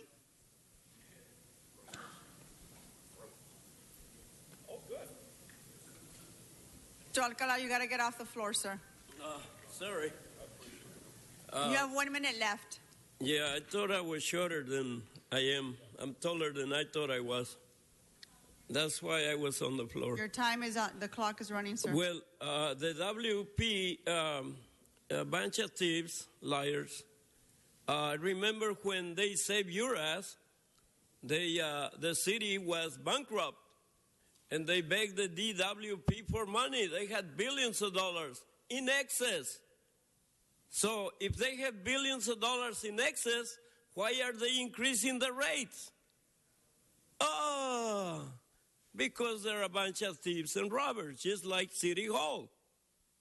Doesn't that conclude something to you, that the DWP is able to save City Hall from bankruptcy? What the hell's going on? Thieves helping thieves. That's what it is. We know what's going on, and you don't need to keep on increasing the rates on people. There are no more cards, Madam Clerk, on item 20. Let's open the roll, close the roll, and tabulate the vote. 12 ayes. Next item, item 28. Item called special for cards. Eric Previn on item 28.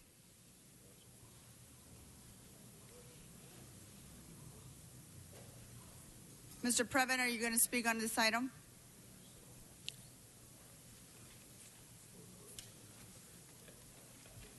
$28, sir. Thank you. It is Eric Previn from CD2, a resident. This is from CD4, the great David Ruin. Thank you for the business about not texting while driving and all that. This is the MRCA, the Mountain Recreation Conservation Authority, and we're going to utilize $15,000 to purchase, alongside the Citizens Los Angeles Wildlife, Inc., 17 acres in Laurel Canyon, and I assume that the purpose here is to, can't be that. That must be just a small amount on top of a larger investment, but I think that this is to protect the land and to make it so that we can't have additional development in that area. I'm quite familiar with this area, actually, because Laurel Canyon has some canyons that are, so this will benefit certainly the affluent folks who live in the area, and I appreciate it. Thank you. Next speaker, Wayne Spindler on item 28.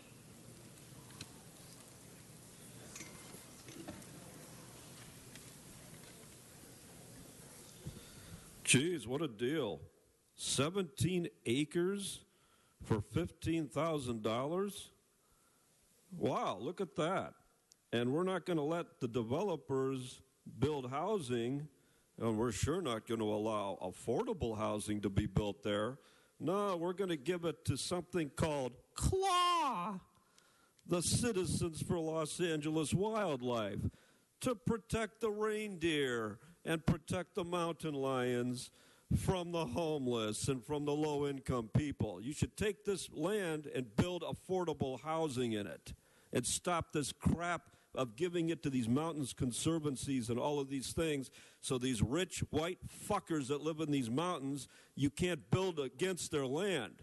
It's just to augment their property values so the 1% gets richer and richer and richer and richer, while everybody else gets fucking poorer and poorer and poorer. Vote no on this piece of shit. Next speaker, Mr. Walsh, item 28.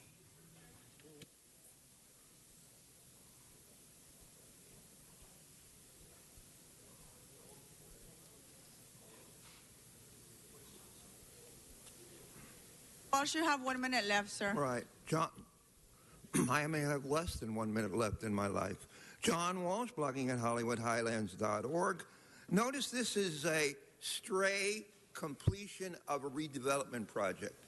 Now, I spoke against redevelopment 40 years ago when I said I'd bury you. We'll live to dance on your grave. And that's what I'm doing now. We were told we could never defeat redevelopment. What we did here, and this is where this money comes from, is that money that used to go to state taxes went to the redevelopment agency. And in the past 3 years, we have realized $6,800,000,000 going to city, the county, the state, rather than redevelopment. So if you think we're just jerking off here, you're wrong. We jerked off to the tune of $6 billion out of their ass. Thank you, Mr. Walsh. Mr. Rue? Thank you, Madam Chair. I'd like to first thank Councilmember Paul Koretz for helping me move this motion along. And thank you to Councilmember Bob Blumenfield for seconding it. Let's buy a mountain. This is an opportunity that comes once in a lifetime. An opportunity to permanently preserve green space and protect the fundamental importance of wildlife habitats, and to secure the future of our residential neighborhoods. The work that both Citizens for Los Angeles Wildlife, otherwise known as CLAW, and the Mountains Recreation and Conservation Authority are doing sets an important example for all neighborhoods throughout Los Angeles to do the same. But they need your help immediately.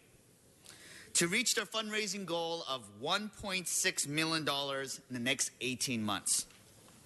I ask my colleagues for an aye vote on this motion to approve the transfer of $15,000 to the Mountains Recreation and Conservation Authority on behalf of CLAW to purchase for the down payment to purchase the 17 acres of open space in Laurel Canyon.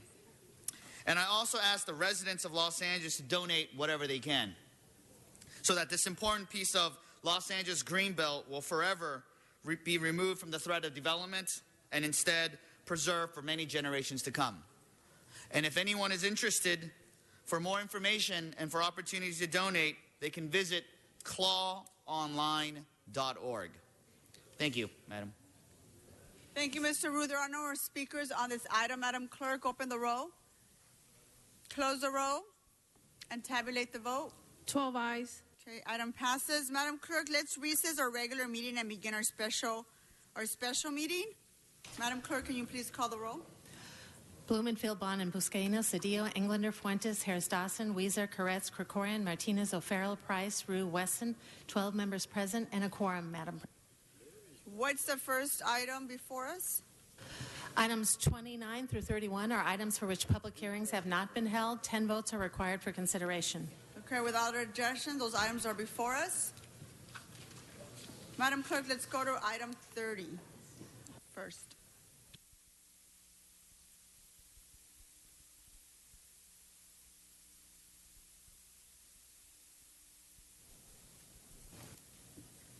Item 30, called special by Madam President. Thank you. We're going to go to cards. Mr. Barajas, are you here? Item 30, sir.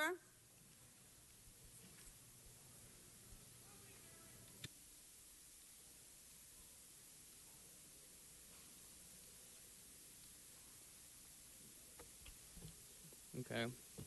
Well, I briefly spoke to some Teamsters here. Seems to me that in this country there seems to be a miscalculation of how we treat our own people, whether they be immigrants or citizens.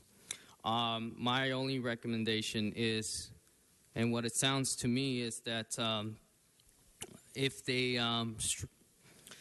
stop or strike, especially in a downturn like ours, it seems to me that this country seems to be collapsing even more. People demand to be served all the work that they do, deserve everything they get from this government.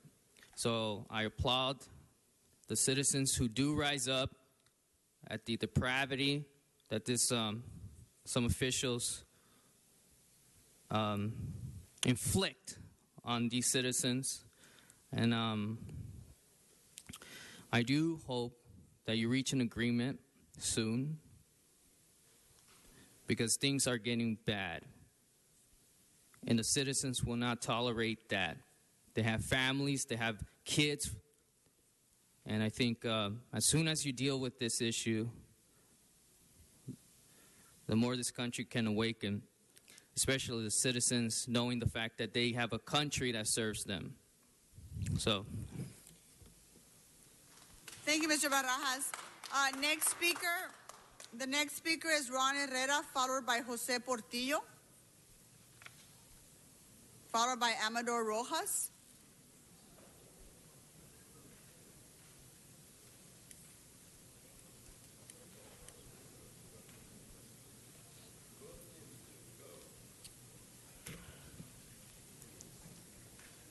Distinguished councilmen and councilwoman. Thank you. Took me a while to say that, but we got it here, huh? Gotta get used to it, sir. Amen.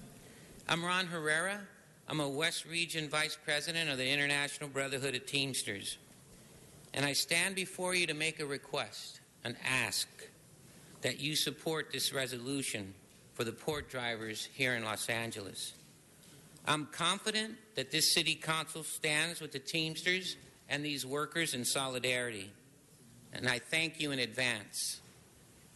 I thank you for helping expose the abuse that these workers have to endure each and every day in the ports of LA. We all know that this is a righteous fight for worker justice. I believe that some documents were passed to you outlining wage theft and claims that are currently being processed. I'm very proud of these workers for standing here before you and to speaking to you. They are reaching out for help.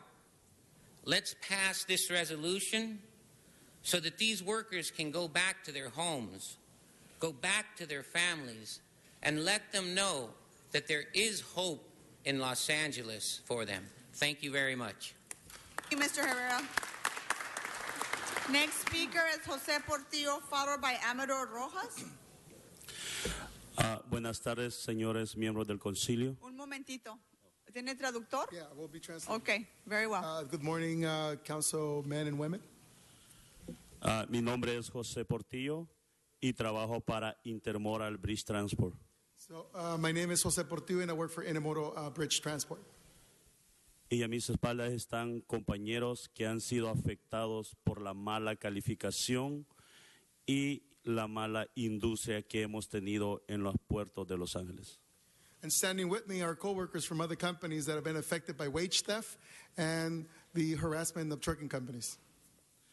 Ahorita en Intermodal Bridge Transport, ahorita tenemos, este es el cuarto día ya de huelga, porque ya estamos cansados de la mala calificación que nos han dado a los choferes de Los Ángeles, Long Beach y San Pedro. We are on our fourth day of strike. We are tired of the misclassification, the way the companies treat us, and treat all drivers at the Port of Long Beach, LA, and San Pedro. Y por lo tanto, les pido en nombre de 11,000 choferes que están allá afuera, que andan con esos camiones arriesgando sus vidas, que nos ayuden a cambiar esta industria, porque nosotros ya nos dimos cuenta que somos fuerza y no vamos a parar. Si tenemos que hacer 1,000 huelgas, lo vamos a hacer. And I ask you, on behalf of the 11,000 truck drivers at the port, that you continue to help us so that we can end wage theft at the ports. Because we're ready to, if it takes 1,000 strikes, that's what we're going to do, because we got to change this industry and we got to stop wage theft. Gracias en nombre de todos mis compañeros y tengan buenas tardes. Gracias. Thank you on behalf of all my coworkers. Have a good day. Thank you. Next speaker, Amador Rojas, followed by Humberto Canales and Isabel Samayola. Buenos días, mi nombre es Amador Rojas. Good morning, my name is Amador Rojas. Trabajo para Pacific Nine hace 9 años. I work for Pacific Nine for the last 9 years. Y peleo también contra Pacific Nine desde hace 2 años y medio. And I've been in a struggle with Pacific Nine for the last 2 years.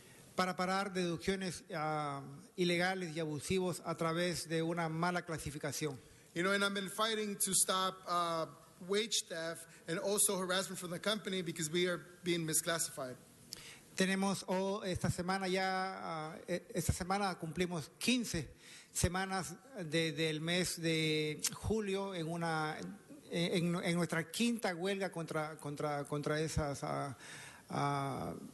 deducciones ilegales que Pacific Nine realiza contra nosotros.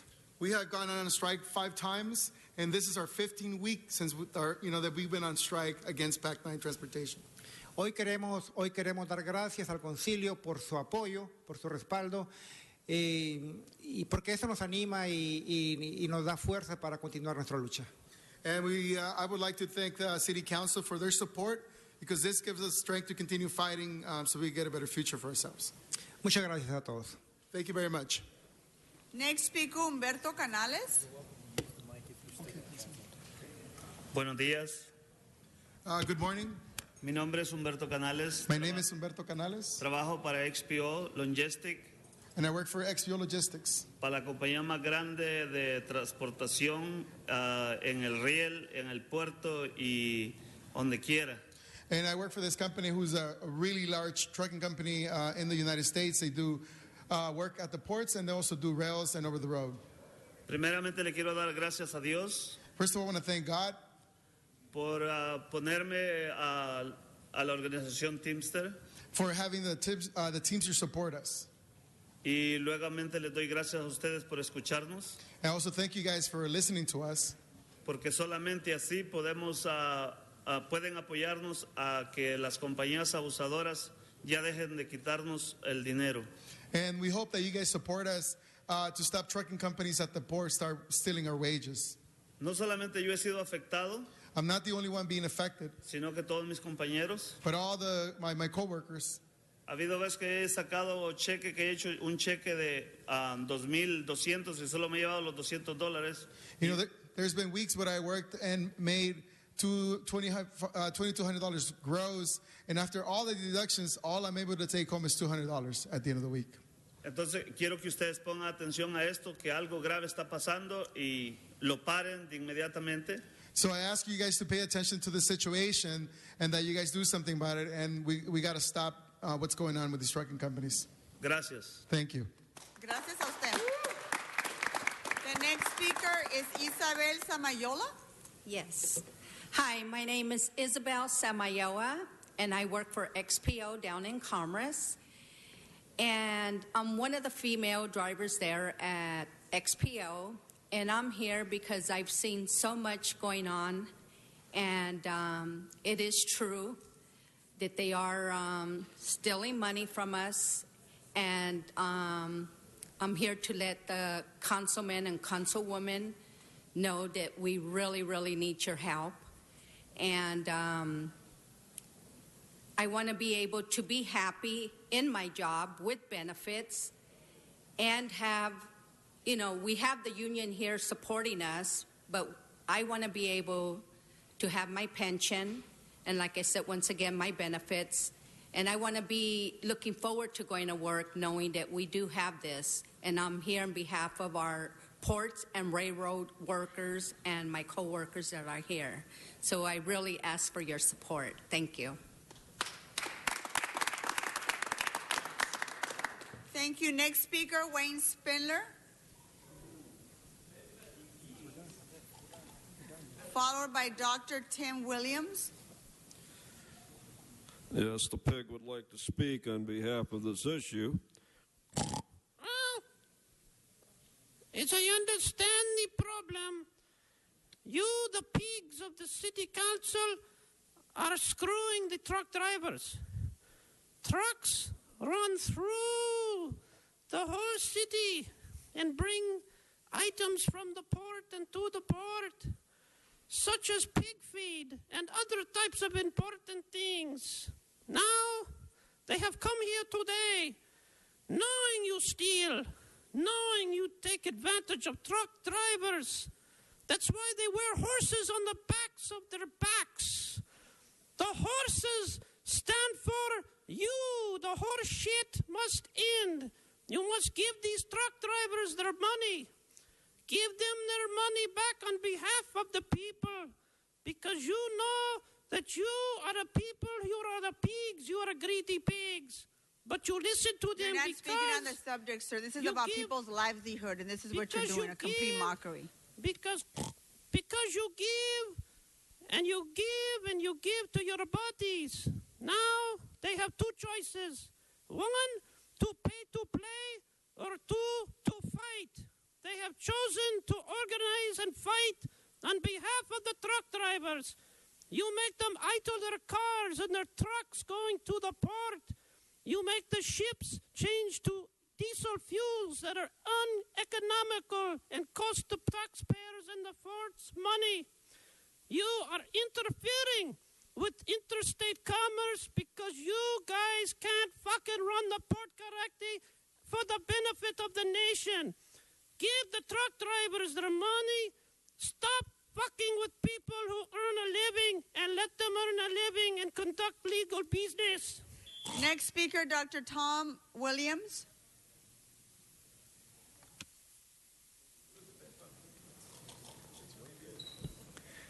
Dr. Tom Williams, Sierra Club Transportation Committee and expert on some ports. We strongly support fair wages and their payment to employees. Where is the commission? Where is the Port of LA board on this particular subject? I don't see any reference to the board of the harbor. So we're quite concerned regarding that, but there's also a matter that I would highly recommend that you put the wage and employment system into a 5 to 10 year plan, because right now we're looking forward to a doubling of the port activity, and what happens then in 2040, where the port has shown that they will look at 80 million TEUs, 20-foot equivalents, which brings it down to they're going to have 20,000 trucks coming out of the port and 20,000 trucks going into the port with 53-foot containers. And who will be driving them? Who will be operating the facilities within the port at that time? We're quite concerned regarding the adequacy of protection now and the adequacy of protection in the year 2040 when we're doubled what we're doing now, and how that will affect our competition with the Gulf and Atlantic seaports, which are automating. Oh, will the Port of LA be automated, and when? Thank you. Thank you, sir. We have a few members on the queue. Mr. Koretz? Thank you, Madam Chair. Over 10 years ago, I was the chair of the Labor and Employment Committee in the State Assembly, and I hosted what I think was the first hearing on this subject. Janice Hahn joined me from the LA City Council at the beginning of her career, and we were talking about wage theft, and we were talking about misclassification, we were talking about working conditions. The amazing thing is that this is still an issue, and we still haven't found a way to resolve it. I want to let you know I, for one, am 100% behind you, as I always have been, and I will be until we find a way to get this done. I believe I am speaking for most, if not all, of my colleagues in saying that as well. We are behind you. We want to get the word out, and we want to solve this problem. Thank you. Thank you, Mr. Koretz. Mr. Buscaino? Thank you, Madam President. I'm pleased to co-present this resolution with Council President Wesson, Mr. Blumenfield. And thank you for your support on this, Madam President. Earlier today, we stood in front of the steps of City Hall with Mr. Blumenfield, Mr. Bonin, and Ms. Martinez, showing our support for our workers. Colleagues, the workers that came before us today are responsible for moving our goods. They make up the economic engine that has made our port complex what it is today. Combined with the Port of Long Beach, the Port of Los Angeles makes up 40% of our cargo comes through those two ports. An incredible economic impact, not only to our state, but our entire country. This resolution calls and ensures that we make every effort we can to work with all parties involved to ensure that there's no disruption at our port complex. The Port of Los Angeles depends on efficiency, and any disruption of the free flow of goods diminishes the value and reputation of our port. So I appreciate your support of this resolution. I also like to ask and call for a technical verbal amendment. This resolution before us, the second whereas clause, I'd like to amend it where it says, whereas the San Pedro Port Complex is part of the largest port complex in the nation, moving approximately 40% of the U.S. imports and a vital economic driver for the city of Los Angeles, state of California, the nation, and the world. So we replace the Port of Los Angeles, strike the Port of Los Angeles, and replace that with the San Pedro Port Complex. Second. Thank you, Mr. Bonin. Great. Mr. Bonin, second that friendly amendment. Mr. O'Farrell. Thank you, Madam President. I rise as the son of a Teamster and as the brother of a Teamster, and I want to just reiterate my support. Thank you. I want to thank Mr. Buscaino for his leadership on this issue in just the basic request that all companies at the Port of Los Angeles comply with state and federal labor laws. It's that simple. Our workers, our men and women in the Teamsters and our workers at the Port of Los Angeles deserve that basic right, and their families need the benefits that they fight so hard for every day and that they work for every day. I personally know what that is like growing up, as I said, as the son of a Teamster. So I urge a unanimous aye vote on this important resolution. Let's support our workers at the port. Thank you. Thank you very much, Mr. O'Farrell. Can I have all the port workers please stand up to be recognized? Stand up. Thank you very much for being here this morning. We stand with you. Thank you very much for being here. There are no more speakers on this item. Madam Clerk, let's call the roll. Open the roll. Close the roll. And tabulate the vote. 11 ayes. It passes as amended. Thank you very much.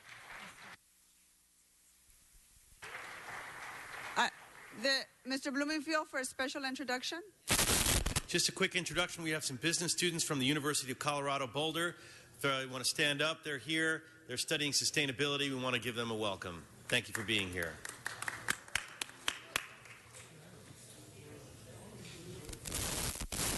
Madam Clerk, let's go on to item 29.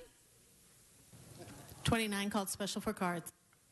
Eric Previn on item 29, sir. Mr. Previn, are you here?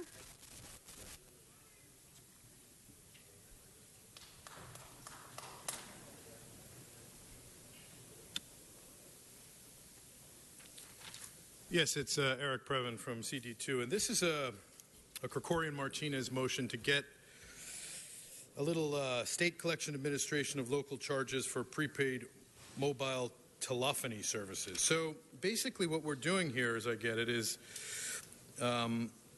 we're going to monitor and be sure that those companies who are taking some charges are doing so fairly and equitably in some way. And I guess this week we've appointed a new Inspector General over citywide collections named Melissa Krantz, Krance.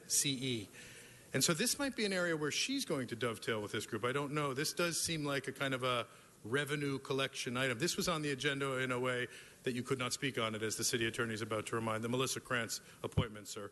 But I certainly think that this is a worthy area to be mining. Now, there are a few items also having to do with AT&T, a big Englander, Knabe and Allen lobbyist client on the agenda today that are not permissible to speak on, so I will not be able to do so following the rules here. But this is an item that is absolutely about finding revenue, and the Inspector General, Melissa Krantz, should have a look and see if she can be helpful. And the one question about her appointment is it really a good idea to have a sort of 15-year Office of Finance veteran in the role of Inspector General? Because to me, that's not really the fresh eyes that we might want, that would come along with a new Inspector General who is a sense of what's right and wrong, as opposed to being expert on where all the bodies are buried, as we say in local government. I think we would like to unearth some of those problems rather than keep them buried. So thank you.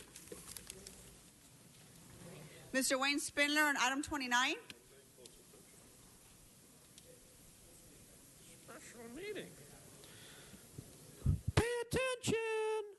See, they're not paying attention. They're up there playing with a computer game. And right now, they're online at the front of their dais there because they're looking online to see if you can get prepaid mobile telephony services without paying all these extra local rip-off taxes. See, that's what it is. People used to be able to go on these prepaid phone services and buy them without these additional fees and taxes like your landline phones. Now, criminal cities and criminal localities now want to start charging these fees. So when you buy these cards online, you don't get charged certain fees, but when you buy them at the 7-Elevens and you buy them in there, you pay just the fee for the card. So on this item, I'd say vote no. They'll vote yes because they're greedy pigs. Mr. Juan Alcala on item 29, sir.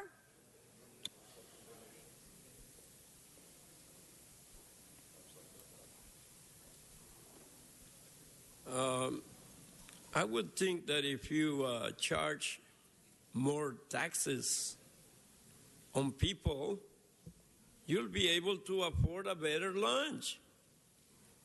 And you see, my hat is upside down because I was accepting donations for lunch.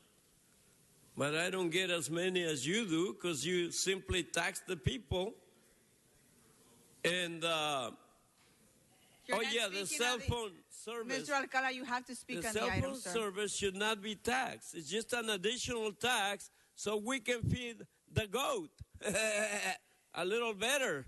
That's all. That's not the subject, sir. You're Yeah, on the item subject 29. is you should not be taxing prepaid cards anywhere, anyhow. It's just an additional tax to enrich City Hall for whatever reason you want it. And we, the people, we're tired of all your bullshit. We're tired of all your taxes. We don't need to run the government the way we're running it. We need to do things a little differently. I'm running for mayor, and you're all He's not fired. talking about this item. Thank you, sir. Especially you, stupid. Mr. Alcala, You know the guy with Mr. the Alcala, wig. you're done. Thank you very much. There are no more cards on item 29. Madam Clerk, open the roll, close the roll, and tabulate the votes. 11 ayes. Item passes. Let's move on to item 31. Called special for cards. Patricia McAllister on item 31.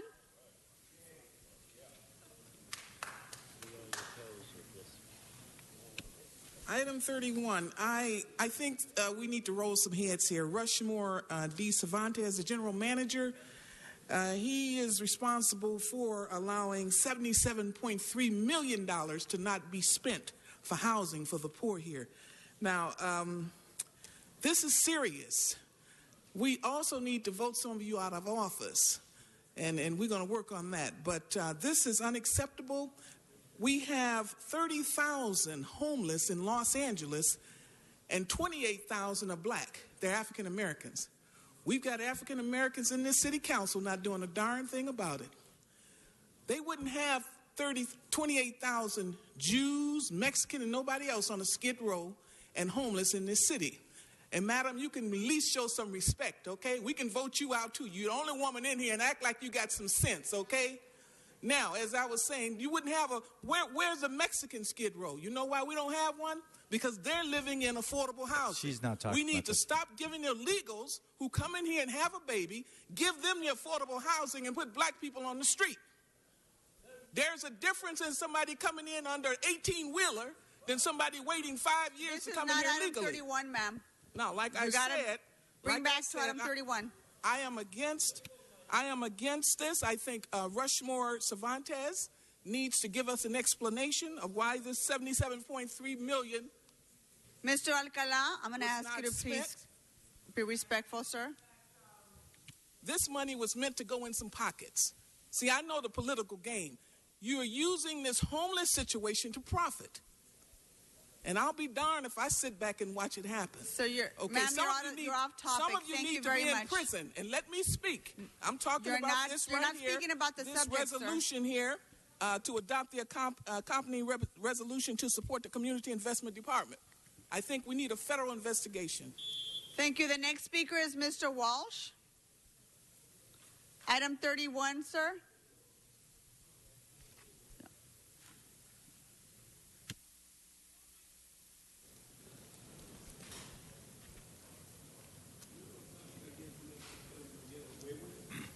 John Walsh, blogging at HollywoodHighlands.org, or J. Walsh Confidential, tweeting at Hollywood Dems.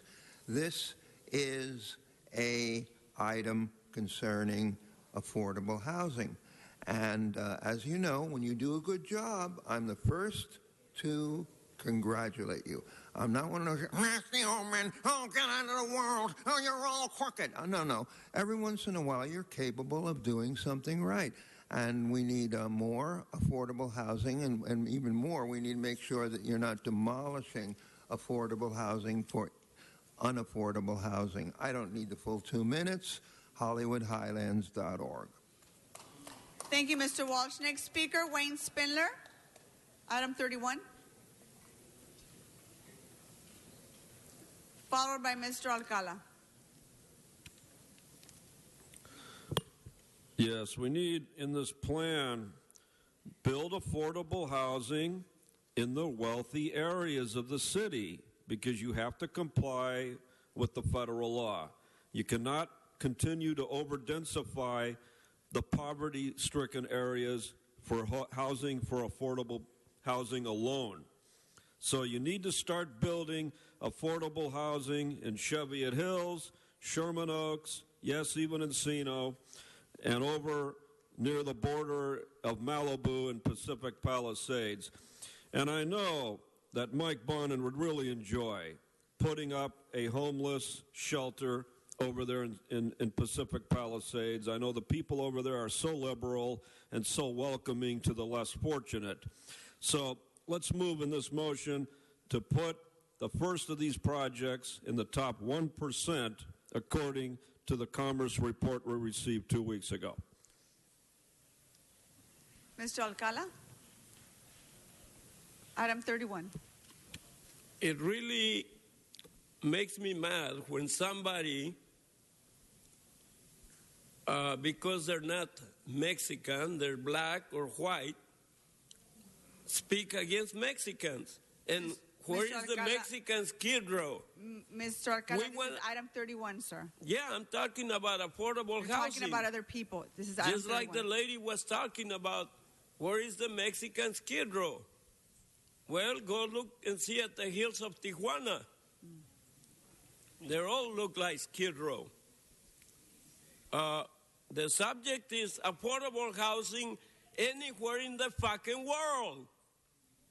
And it doesn't exist in Mexico. It doesn't exist here. Mr. Alcala, you're done. Thank you very much. It doesn't exist anywhere. Sir, you're not speaking on the subject. Thank you. There are no more speakers on item 31. Madam Clerk, can you please open the row, close the row, and tabulate the vote? 11 ayes. Let's send all items forthwith. And sergeants, can you please prepare council chambers for closed session? For what? For closed session. Never mind. We're going to take cards first. On item 32, Wayne Spindler and Eric Previn.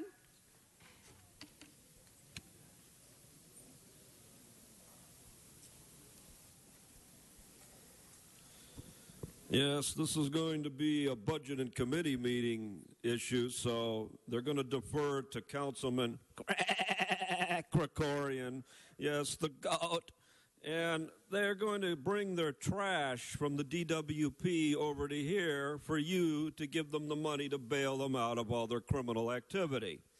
Now, is there anything more criminal than being overbilled by the DWP?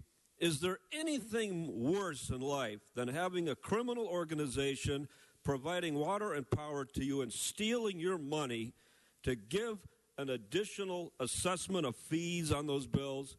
Well, that's what all of these good people and their good lawyers have done. They have sued the shit out of the LADWP, and they deserve our applause because everybody needs to sue the DWP out of existence. Now the DWP is alleging against PricewaterhouseCoopers that they were defrauded in the sale of their billing and information system. So they got a judge who they probably paid off or blackmailed to sustain a demur and allow them to go forward on a fraud and misrepresentation charge, which is fucking outrageous. That judge should be impeached. He should be investigated because there is no way anybody defrauds the DWP. The only thing the DWP does is defraud other people. They cannot be defrauded. They are the masters of deception, defraud, and deceit because they steal our money and they give it over to Herb Wesson Jr., who's standing up there with his bag waiting to get his $275 million. Well, the people are going to fight back because they know class action lawsuits are the way to go. We need to get this money back in the hands of the ratepayers. We need to send Joe Banks Barad back to hell or jail or both on that 4% rate hike, that liar. And then that Peter Pickle, no, get rid of him too. Mr. Previn, item 32.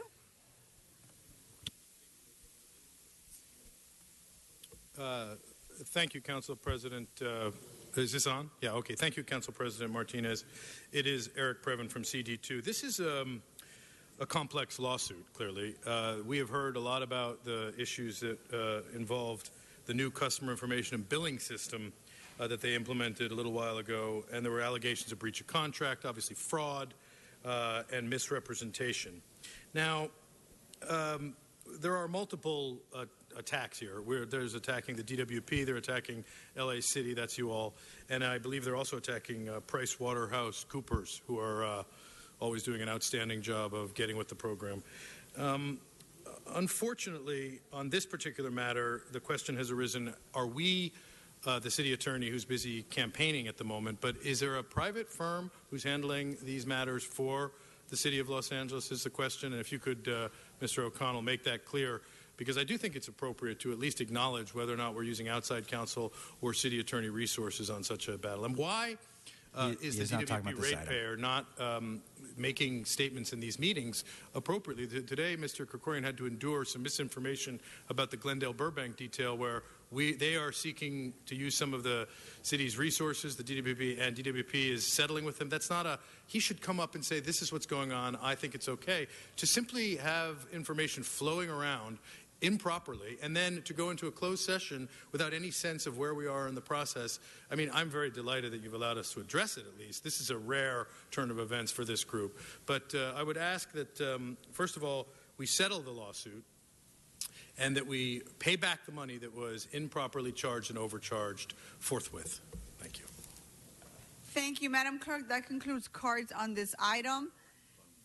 Sergeants, can we please prepare council chambers for closed session?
Madam Clerk, let's adjourn our special meeting and return to the regular meeting.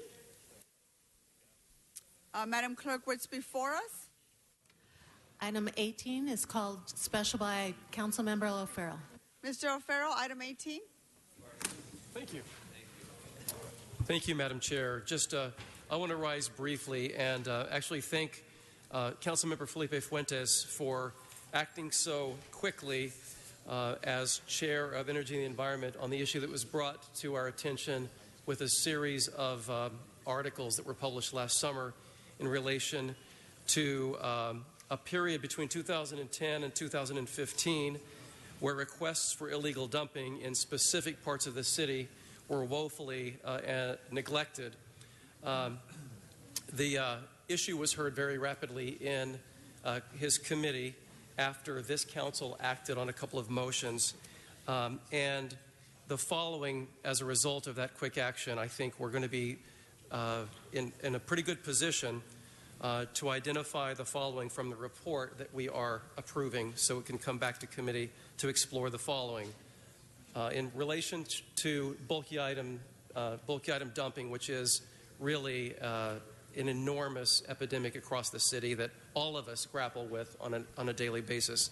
But the report will seek to identify the following resources: additional funding, pilot programs, communication improvements within the department, a geographical focus to where the deficiencies are, and salary savings.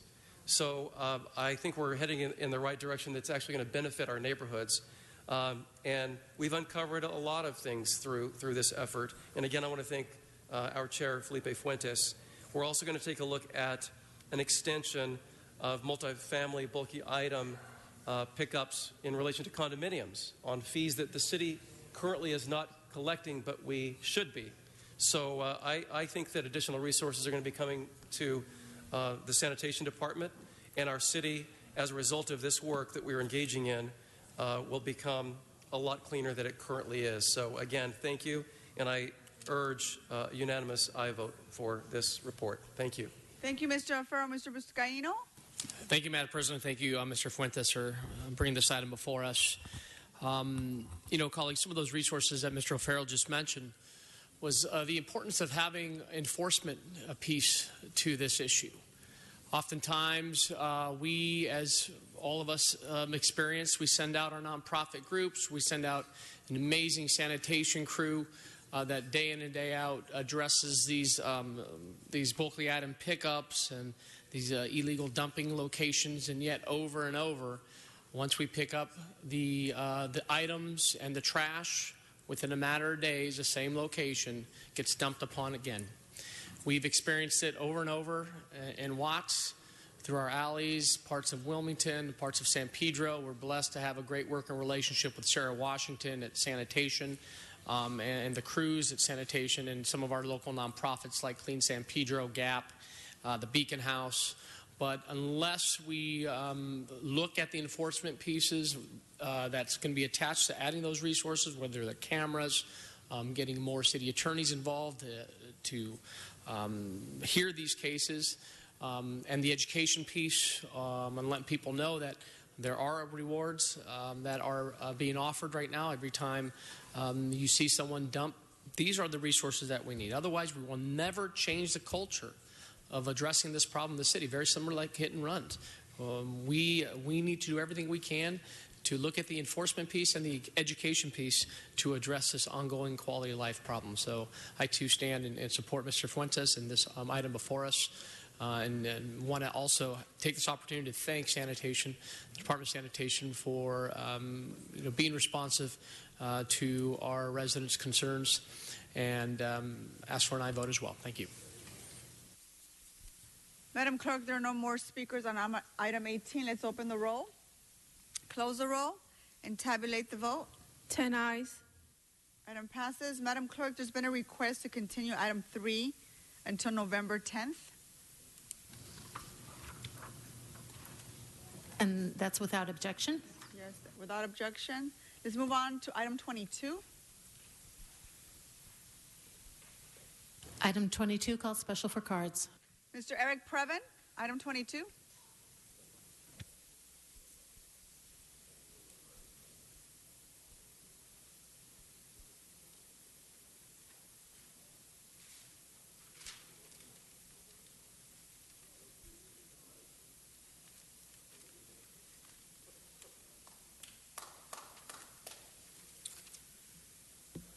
Thank you, Council President Martinez. It is Eric Previn from CD2. Interesting. This is a Weezar for Krikorian Martinez motion. I don't quite understand that, if I have it correct. I do understand the item. This is we're going to be transferring $140,000 from the LADWP, the folks who we were just tending to the lawsuit in the back. But this is money that we're going to be feeding into LADOT, that's the Department of Transportation, for work that's being done right in my district. I'm very familiar with the work. It's between, it's sort of beneath or above Magnolia on Whitsett Boulevard, depending upon which side you're on there. And this is a big one. I mean, they've got a lot of, the trunk line work takes a lot of energy and effort. I'm just puzzled by the nature of the shifting money between groups. You know, obviously this work is being done and it has to be done and we want it done timely. It is great burden, but it's also apparently, I just wish I understood more how this works. I mean, it's puzzling to me. Regarding the dumping, if I may, on item 18, because I did sign up, you know, here we have a situation where No, sir, we're not speaking on enforce... item 18. We're speaking on item 22. Yeah, okay. 22. Well, Thank you. Next speaker, Wayne Spindler. Mr. Spindler is not here. Okay. No, he's not in chambers. All right. That concludes cards on item 22. Madam Clerk, open the roll, close the roll, and tabulate the vote. 10 ayes. Okay, let's move on to item 1.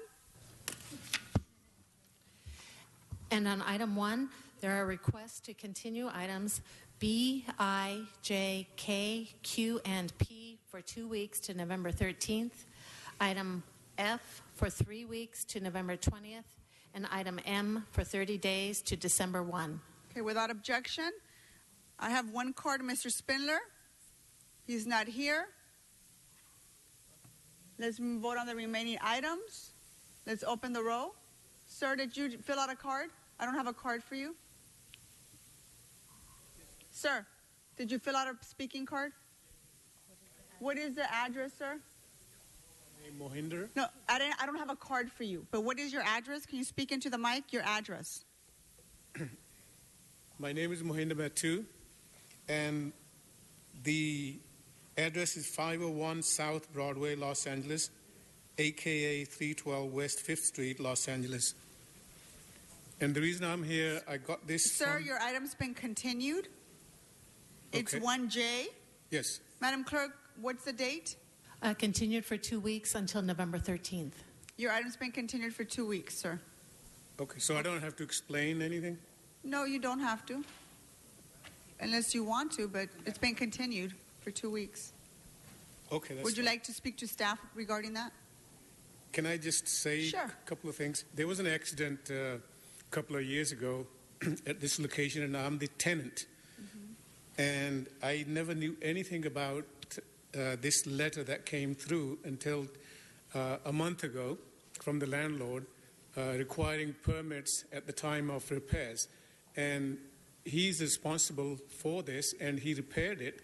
So I don't know why I'm getting this letter from the tenant. That's why I'm here.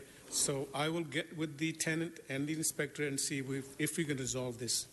Thank you. All right, thank you, sir. And the inspector's right here, sitting right to my right. You can speak to him. You also have 2 weeks to try to clear this up.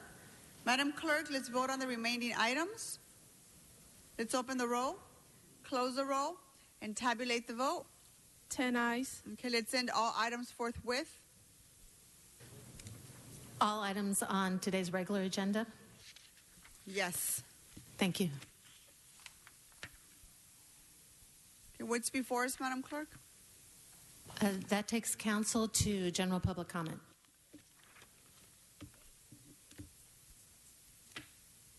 John Walsh. Mr. Walsh, public comment.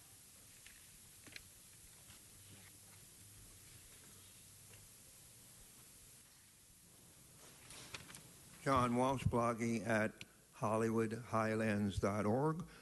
Check out J. Walsh Confidential, and you'll find out why Hillary Clinton is being accused of racism at J. Walsh Confidential. But the most important thing here is, again, you went through this whole, that the reason for hit and runs and the reason people are run over is inattention of drivers. Now, you goddamn well know that the number one reason that people are hit by cars is alcohol. Alcohol is the reason, not somebody on a computer, a hand computer. That's only 10 years old. Alcohol when horse and buggies were around. And you continue, you vomitous scum up here, to vote alcohol after license, and not freeze it. Every person who's killed by a hit and run, the blood is on your fucking hands, you fucking scumbag, racist pieces of shit. Thank you, Mr. Walsh. Next speaker, Wayne Spindler. Public comment, Mr. Spindler, are you going to speak?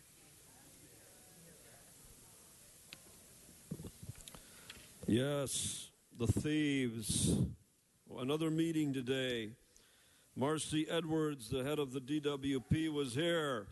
I asked her, Marcy, where is my claim for my damages to my ranch? And she doesn't say anything. My ratepayer advocate, Peter Piper Pickle, I asked him, Pickle, where is my fucking claim? Why did you raise my rates 4% when you lied and said you weren't going to do it until you reviewed? And they don't talk to you. See, there is no communication between these cocksuckers and us, the public. So now we're under martial law. That's why the Olympics cannot come to the city.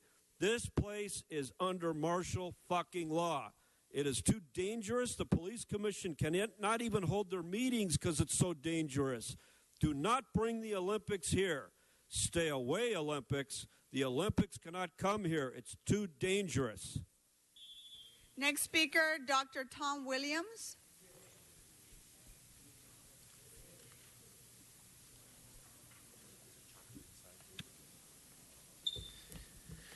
Good afternoon. Dr. Tom Williams, Sierra Club, LA 32 Neighborhood Council, and also Save Porter Ranch. Has anyone heard recently of Porter Ranch?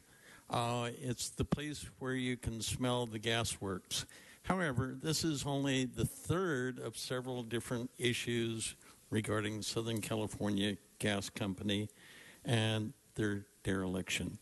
Montebello. Has everyone heard of Montebello, the gas storage facility that required CPUC to cite the Southern California Gas Company and ask them to take ethics training because they were falsifying leakage records?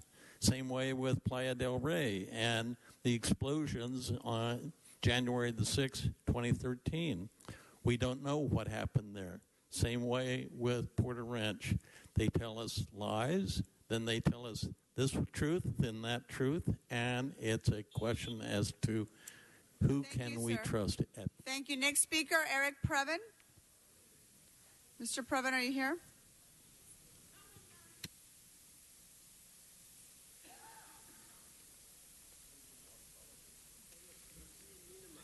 Greetings. It is Eric Previn, a resident from CD2. I see 8, which is good enough. Oh, there's Mr. Wesson, so you're good. I just got pinged during the closed session from the e-newsletter. Mr. Englander is running for county supervisor, but his city newsletter is still functioning nicely. He pinged me the great news about the partnership with the Clear Channel Outdoors that they announced Wednesday. I missed that. That was not done in the hall, was it? Or maybe I was busy. But I feel like I remember the day it came up and it was for $3 million worth of billboards and they said, whoa, no, it's not. It's $150,000. Technical correction. Sorry about that. Englander doesn't appear on the billboard, so who cares? And it's a great idea to raise awareness. But, he does cavortle, if I may, with the billboard companies, as does Corcoran, as do many of you. And it really disgusts a candidate who tried hard to get any notice or recognition, tried to debate, which is the proper method. And of course, the debate requirement was not met. Corcoran took $44,000 in matching funds, and Englander would have taken as much as he could have gotten, but he had no opposition. Thank you, so instead, he goes after the challengers from the previous. I need to call the next speaker, sir. That's fine. Thank you. Have a great Halloween. Thank you. Patricia McAllister. You guys scrapped my number 5 because you didn't want me to say anything, but I am because it's on here. Number 5 says you want 25 new affordable housing projects. Councilman Council District 9, Karen Price, has 2,395 homeless people on the street. This is what LAHSA did in its count. This is LAHSA's count. That's on the street. We're not talking about them out that's living with their relatives and friends and family. And he submitted one project for 44 units. It's you, the black people, who are holding down black people. The nerve that you submit one bid. And you got more homeless in the city than anybody. Look who submitted for 579 units. Gilbert Cedillo, District 1. Those are illegals. That's how illegals are getting the affordable housing. He submitted 6 projects. Over here, our council president, 2 little projects. What's going on with the black people? It's you Negroes who's holding black people back. We want you out of office. Do your job or get out of here. You got a lot of nerve, Karen Price. You all right with me, but I'm not going to let you pass on this. Thank you, ma'am. Next speaker, Sean Murphy. Damn, Karen, what did you do? You know what? People are getting tired of going outside for the damn closed session. People are getting tired of your damn recess. People are fed up with it. Thank you, Sean. Next speaker, Byron Barajas. Sean, I'm sorry you're upset.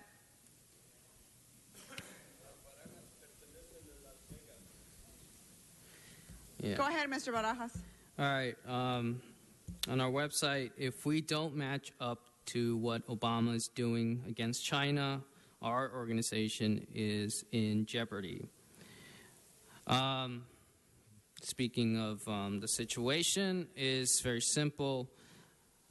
Obama is a murderer, and that's a fact. Oh, Mr. Herb Weston, I see you got your breath back. So, another news, one of the gentlemen here, a delegation from Michoacan, Mexico, I showed them and explained in Spanish of world development. It's called The New Silk Road Becomes the World Land Bridge. And they were very interested in this world development book. So is the Chinese. They actually took this and turned it into literally the Chinese language. So institutions in China have this booklet. But so what do we want? A future? Yes. Mr. Juan Alcala.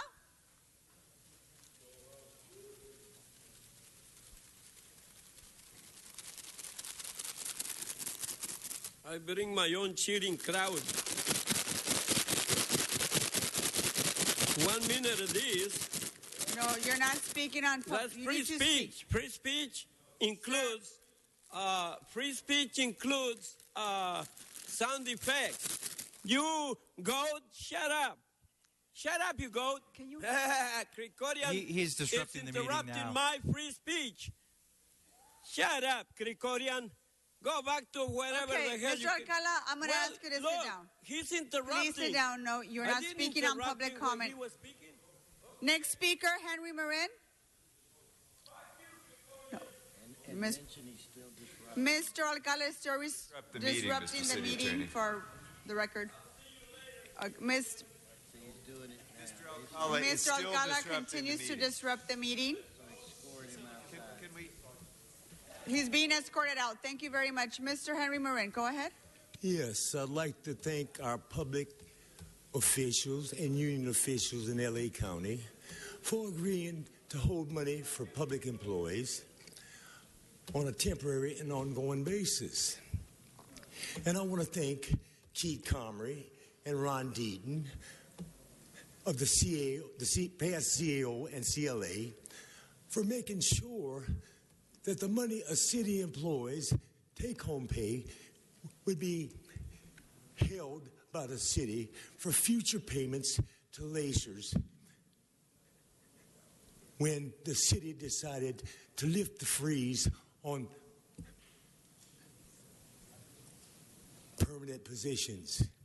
So we know this money has been sitting in union bank accounts and city bank accounts waiting for the city and other public officials in L.A. County and union to make back payments to Lacers and helpers. Next, thank you, sir.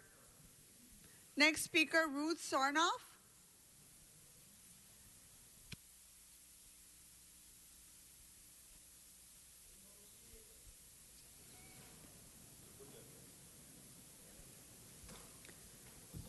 I believe you took Film LA Council File 071586 off the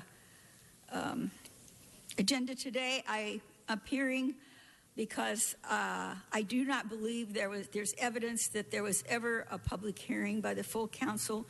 This is an important thing. I looked at the contracts, and there's problems with the termination, Section 8. There's a conflict of interest. The city has given that business $22 million for the film industry. There's compensation to contractors. Then there's the environmental impact, and there's no CEQA provision, so no matter where they are or what the conditions are, they're not liable for that. And non-discrimination and equal treatment of customers. Thank you, ma'am. Your time is up. Thank you very much for... Ma'am, your time is up. Well, you have to sit down now, ma'am. Thank you. Okay, that concludes public comment. Madam Clerk, what's before this body? Council has motions for posting and referral. Posted and referred. Members, any announcements? Mr. Price? Thank you, Madam President. I just want to extend an invitation for citizens to join District 8 and District 9 in a Dia de los Muertos celebration this evening. We're going to be at Exposition Park. It's going to be music, games, altars, and a lot of fun. And we're inviting neighbors and friends to come out and celebrate Dia de los Muertos. Thank you very much. Mr. Rue? Thank you, Madam Chair. This morning we had a special committee hearing of the Mental Health and Education Committee, where we had the fortunate opportunity to have a great conversation with Dr. Ott, who is the executive search firm for the new LAUSD superintendent. We had a robust discussion, but more importantly, wanted to inform my colleagues that the LAUSD, they're still taking in comments, and there is a survey that we should encourage our constituents to take if they have any interest or concern or questions about the new superintendent. And it's at their website, lausd.org. LAUSD.net. I'm sorry, LAUSD.net. My office will send out an email to all the other offices making a reminder. The survey is only open till Sunday. They extended it till this Sunday. They only have about less than 10,000 responses to date, which is very low. So if we could send it out on our next newsletter or blast it out to our constituents, anyone who's interested in having their voice heard regarding the next superintendent, we should do so. Thank you. Thank you for the reminder, Mr. Rue. Mr. O'Farrell? Nothing? Mr. Kokorian? Mr. Fuentes?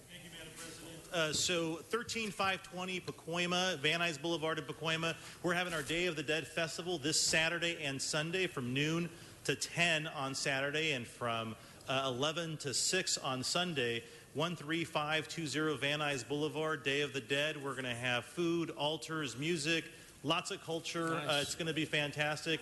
2-day festival. Please come. Nice. Fuentes, Mr. Buscaino? Thank you. Dia de los Muertos. Good luck to you. You're getting a lot of press coverage on that, Felipe. Or this morning or the other day on Channel 4. Mr. Buscaino, your announcement? Oh, sorry. I'm just excited about Mr. Fuentes' event. In the spirit of Halloween, who says Halloween is just for humans? Dress up your pet and enjoy treats and activity along our LA waterfront. The Port of Los Angeles is putting together a Halloween event. Parade route starts downtown Harbor in San Pedro, then along Harbor Boulevard, the Parkway Promenade, the Fanfare Fountain. Pets should be leashed, caged, or otherwise restrained, no exceptions. Donated items will be accepted to benefit the Harbor Area Animal Shelter. Free community event brought to you by the Port of Los Angeles. Tomorrow from 9 to 11. Thank you, Mr. Blumenfield. Halloween. H-O-W. Okay, sorry. All right, well, it seems that there's a lot of choices for Dia de los Muertos this weekend, but I would contend a great time to be had in the San Fernando Valley, the 15th Dia de los Muertos in Canoga Park, Sunday, November 1st from 10 a.m. to 5 p.m. It's along Sherman Way from Canoga Avenue to Topanga Canyon. It's always a great time. My office is helping put it together. Canoga Park is a great place to celebrate, so you got a lot of choices, but I urge you to come to Canoga Park for Dia de los Muertos. Mr. O'Farrell. I just want to wish everyone a happy Halloween, and after all of your Dia de los Muertos celebrations, everyone's welcome to come to Hollywood and enjoy themselves, but very responsibly, very safely. The restaurants and the nightclubs and the LAPD and the Business Improvement District and everyone else, we're joining together for a safer Hollywood experience. We're really focused on that. It's probably the #1 destination for Halloween enjoyment and merriment along the boulevard, and we encourage that, but just know that we have 300 police officers strong who are going to be monitoring the safety and security along with the various private security detail with the nightclubs. So come to Hollywood, enjoy yourself, have a designated driver, but just know that we are going to ensure that the Hollywood experience tomorrow evening is safe for everyone. Great. So between Hollywood and Canoga Park and Pacoima and San Pedro, we have a lot of options for our Halloweeners. Any other announcements, colleagues? You know what, Ms. Martinez, I think that as a council, we should urge all of the parents to be very careful when they're taking their children out for trick or treat.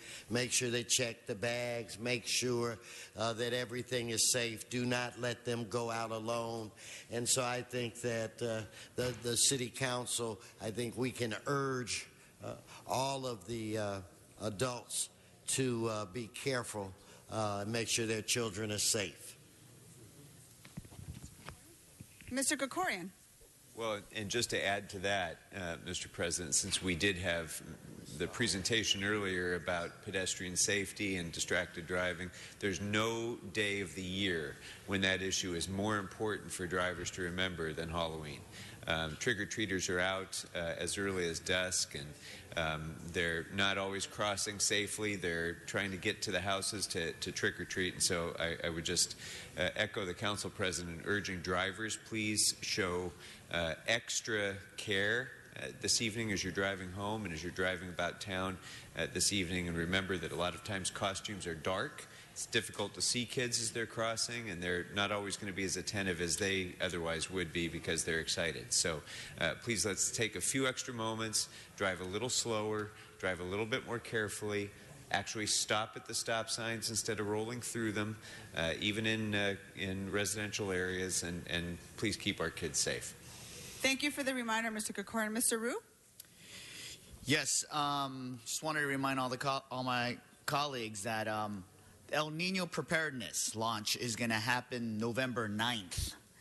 And the citywide family, and led by the Emergency Management Department, is going to roll out their educational forums throughout our city. And I believe their goal is to have one per district. So just wanted to take the opportunity to announce that November 9th is going to be the official City Hall rollout. And the website for emergency preparedness, which should be up and active, is easy. It's elnino.la, which is ELNIO.LA. If residents and the folks about Los Angeles goes to that website, there'll be lots of information on El Nino preparedness, shelters, where you could pick up sandbags. Okay. Thank you, Mr. Thank Rue. you. Thank you very much. Members, can we all rise for adjourning motions, please? Mr. Buscaino? Madam President, colleagues, with a heavy heart, I'm saddened to announce the passing of 17-year-old San Pedro resident Sarah Banuelos, who died on October 15th. She was killed tragically in a car crash on the 91 freeway in Carson. Born April 6, 1988, to Brooke and Hector Banuelos. Had a love for singing and dancing. She performed for her family. with Shirley Temple videos and eventually in annual productions at South Shore's Magnet School for the Visual and Performing Arts. She blossomed as an artist, drawer, painter. She attended Dotson Middle School and was a student senior at Port of Los Angeles High School, where she truly found herself. She was involved in basketball, dance team, talent shows, passionate about music.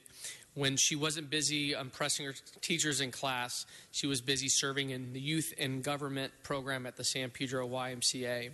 She is survived by her loving parents, Brooke and Hector Banuelos, brothers Jeremy, Max, and Diego, grandparents Rosa and Lina Banuelos of San Pedro, grandparents Lee, Henry, Julie, and John Newland, as well as numerous aunts, uncles, cousins, close friends, classmates, and teachers, all who have had stories to tell.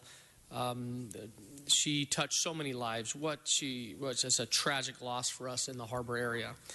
Services were held this past Monday at St. Peter's Episcopal Church at Green Hills Memorial Park in Rancho Palos Verdes. In lieu of additional flowers, donations for the family can be accepted at Long Live Sarah GoFundMe campaign. And secondly, I'd like to adjourn in memory of the grandmother of our state senator, Isidore Hall, Dorothy Dell Morrison Gordon, passed away on October 9th, born April 5th, 1926, was the fourth of 6 children to Frank Morrison and Rosella Hamilton Morrison. She was an avid member of the Church of Christ in Los Angeles. Her mother, Rosella, transitioned when she was 5 years old and was raised by Christina Morrison, known as Mother Dear. She not only served the community, but also was an entrepreneur by opening a soul food restaurant in Los Angeles on Vermont and Florence. She employed many of her friends and family. The popular dish, she had numerous popular dishes at this soul food restaurant. She also opened a tutorial service, which she later developed into a full educational learning center. She taught her grandchildren how to preserve fruits and vegetables from her garden, and all of her, she instilled the importance of community service and political involvement. She is survived by loving members of her family, including, of course, her grandson, State Senator Isidore Hall. May she rest in peace. Thank you. Mr. Buscaino, any other members on my left? Mr. O'Farrell? You didn't have an adjourn. That concludes our meeting. Our meeting is adjourned. Have a safe and happy Halloween, you all. Thank you.